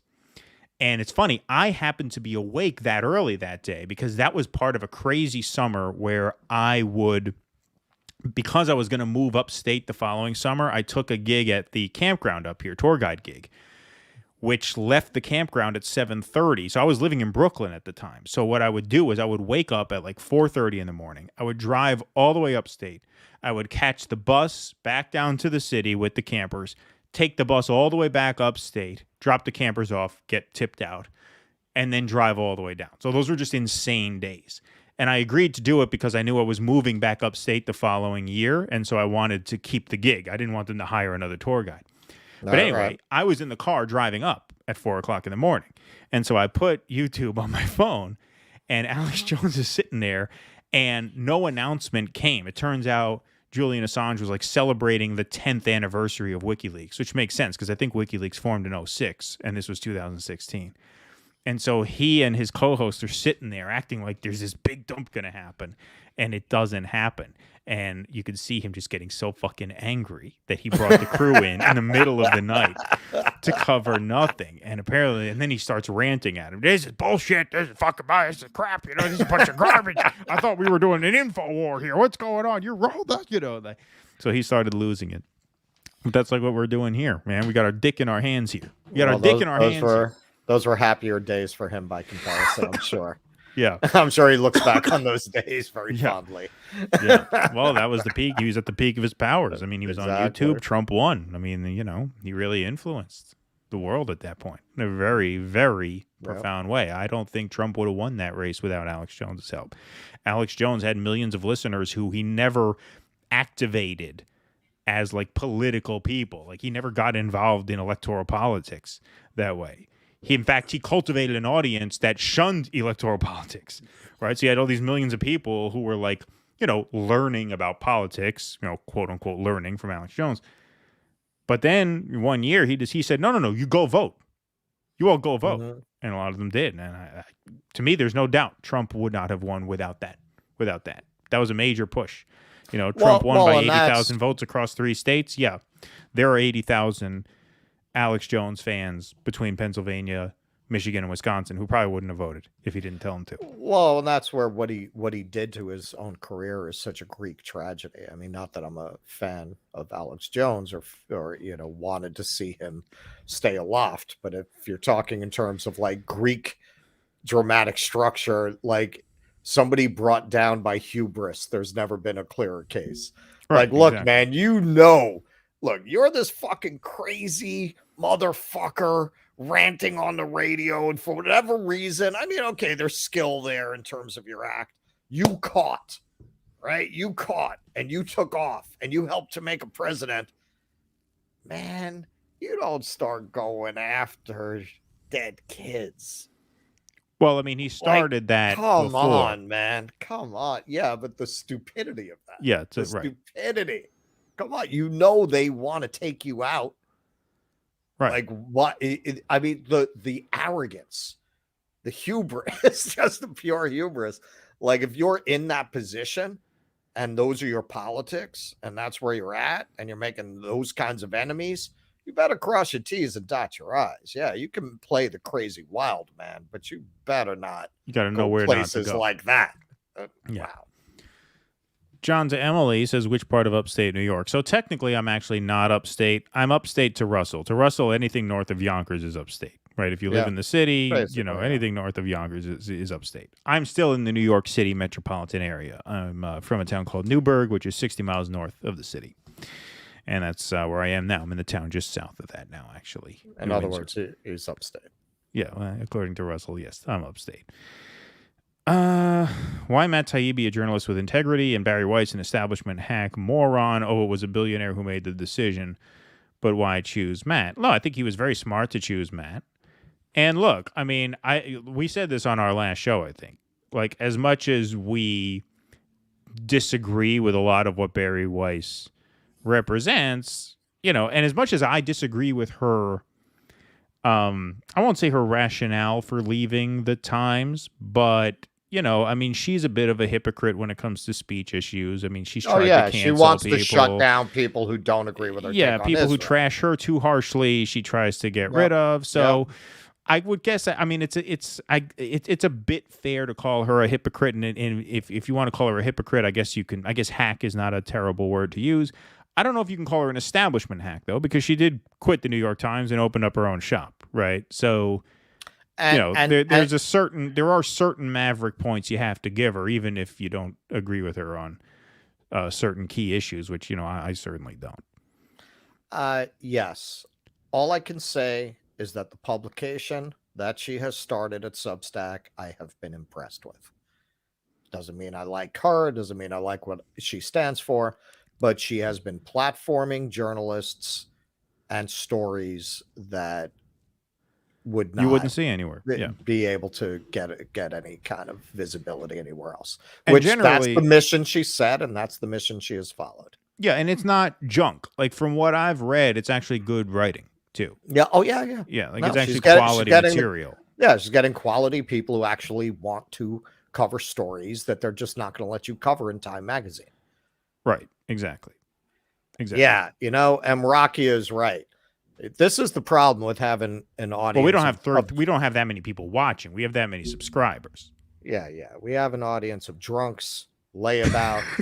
We got people in halfway houses, hopheads. Insult the audience. Oh, we should play that guy's tribute to us, shouldn't we? Sure, go ahead. I mean, should we? That'll what do you think? I mean, he must want. I mean, he put it on TikTok, right? It's in public. It would be a kick for him. Right, we should be. Yeah, he would like it. I think he would like. I mean, he put it in public. He must want us to watch it, right? Sure. Right. Yeah. So I think he'd be okay with that. Hold on, I'm getting noise on my West end. New York is upstate. I was just. Hold on 1 second. Now I'm getting noise. TikTok is acting up. Okay, I'm gonna find this. So what is this? A notification? Yeah, that somebody mentioned us. How do I see it? I don't see no notification here. I guess it's in the inbox. In the inbox. Do you remember what that guy's name is? I'll search for him. This will be worth it, folks. I think this will be worth it. This guy, this is one of our fans here, and he made a TikTok tribute to us. Here, see if you can see what. LOVA. Okay. BLENFT. Yeah. Okay. All right. Cool. Here he is. Okay. So I guess what happened was Russell ended up following this listener of ours, this viewer of ours on TikTok. And apparently he got a real kick out of the fact that we followed him. And he thought it was an accident, and it wasn't an accident. I mean, we followed his account. We meant to follow his account. Hold on a second. I got to find. I'm finding it. You just bear with me for 1 second because it's hard for me to. TikTok is such a piece of shit site. It really is. But anyway, so he was very excited that we followed him, and so he made a video thanking us for following him. And so we appreciated this video. We got a kick out of it. So I guess we will play his thank you for following us video, right? I don't know his actual name, but this is one of our viewers. You may be in the chat now. If you are, let us know. But I think this will be a fun thing to show everybody. So here we go. This is Lova Blinft on TikTok. I'm going to share the audio, and I'm going to restart it once I start it so we can all hear. Okay, here we go. Dissidents started following me! Oh my god! Russ W. Lar! Keenan! Oh my god. Can you imagine a YouTube star like W. Lar choosing to spend his time looking at a video like this? What the fuck? I've truly accomplished my first name. My legal first name is Crazy. This is crazy.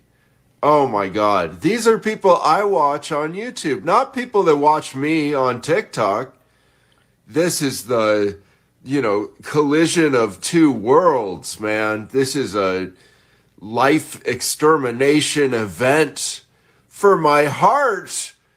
Oh my God, it's broken because there's only one of you do dissidents. I need one for Russ and one for Keaton. I want to be able to be followed by both of you individually, right? This will not do. This one channel approach will not suffice. All right. Have a good day. Have a good day. Thank you, man. We appreciate that. That was fucking cool. And maybe we'll each have to start our individual TikToks to oblige our viewer here. Yeah, maybe. So that gives us a pretty good idea of who's out there, and we're not impressed. Don't be mean. The guy's fun, man. The guy was a lot of fun. No, I'm joking. He's joking. That was very cool. That made my day. It was that was great. That was fucking great. That was really cool. That's just my cynical sense of humor. Yeah, just a cynical sense of humor. Absolutely. Yeah. But I think that's fairly representative of our fan base. I need both due dissidents to power my doomsday device. Yeah. We'll have to create some individual accounts. Who is that? If you're in the chat, show yourself. I want to know your actual. Is your legal name actually Crazy? That's what you said. You said your legal name is actually Crazy. I would love for you to comment on the chat at some point, just so we can get to meet you. Absolutely. But that was fun. So far, we've had a decent amount of fan art. Our Twitter profile picture is a fan-made sort of photo compilation. Our theme song is fan-made. And now we have, a fan-made TikTok shout-out. So that's pretty cool. It's pretty cool. Yeah, man. Getting a little online museum of fan material. So that's now we need a fan graphic designer because our graphics suck. Yeah, our graphics are not that bad. My friend Seth, who just signed up and became a patron, he's an excellent graphic designer. I might take him up on his offer to help us out, or at least to teach me how to use Photoshop. It's funny because I've been a video editor for a long time, but I've just never been able to really figure out Photoshop well. I don't know why. Yeah, I'm just starting to learn it so that it's not all on you to get our videos up. Yeah, there's quite a bit to keep up with. But anyway, all right. I'm going to give this one more check. And at this point, I'm hoping there's nothing there, because if there is, we're going to be on too late. If there is, we're taking a break. I'm peeing. I'm brewing more coffee. That's what we need. We need a cut to commercial break. We need a card, just like our theme song card and our outro card. We need a video card for a break so that we could take 5 minutes when we have to in the middle of a stream and do that. But yeah, no, I don't think there's anything. No, there's nothing. And it's really odd that Taibbi hasn't chimed in on why there's nothing, or Elon hasn't chimed in on why there's nothing. Nothing. There's no communication. They just went totally dark. Wonder why that is. 3 journalists found dead in Ventura Valley Canyon. I don't like that. Elon Musk. Let's see. Did he tweet out anything about this? I don't think so. No, he didn't. All right. Well, that's interesting. That's really kind of bizarre. So I guess we might be on again tomorrow night if this drops. Or we might be on Tuesday, or, we have a regularly scheduled show on Thursday. I'm assuming it'll come out between now and then. All right. I'd say that's a show. Yeah. 3 hours. 3 hours? Yeah, that's a show. That's what I'd call a program. That's a lot of entertainment for $5. Right, exactly.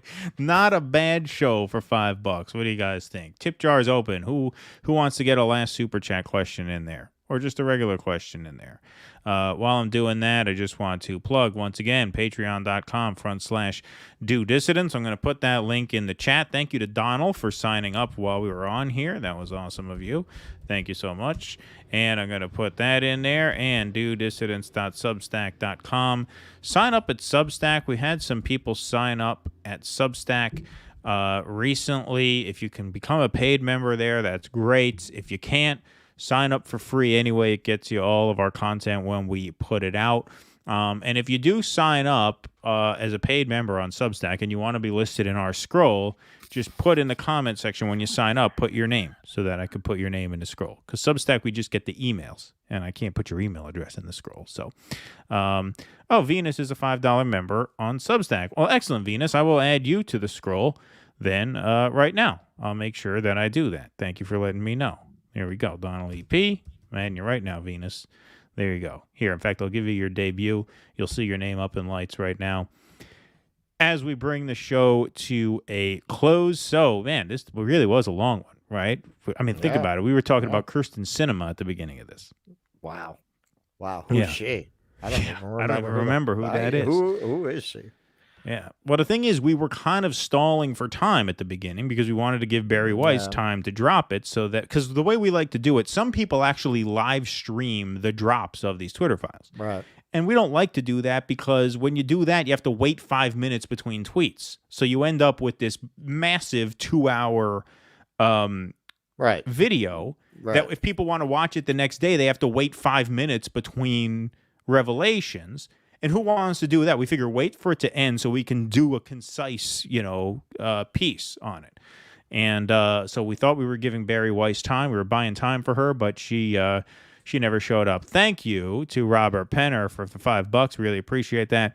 And all this Twitter Files excitement, don't forget that the squad sucks. Yeah, no, we covered that. We never forget that. That's it. That's in my prayers. Okay, so that's in my bedside prayers at night. We were actually tempted to I was tempted to cover this tonight, but it was such a long article, I didn't feel like reading it. But Ryan Grimm actually wrote a whole article where he interviewed Devin Mance, the same guy who we interviewed. And the headline of the article went something like, I'm going off memory now, but like, the fight over paid sick leave was a result of years of labor action. I saw that come up in The Intercept. Yeah. 8 years of new activist railroad workers. Like, what the fuck are you talking about? What the fuck are you talking about? I mean, look, I don't deny that they've been doing their best, right? All power to them, right? But the idea that there was a fight over paid sick leave this last month is just patent nonsense. There was no fight over anything. They threatened to strike. Joe Biden said, no, you're not going to strike. Get a bill to my desk and imposing bad terms on them.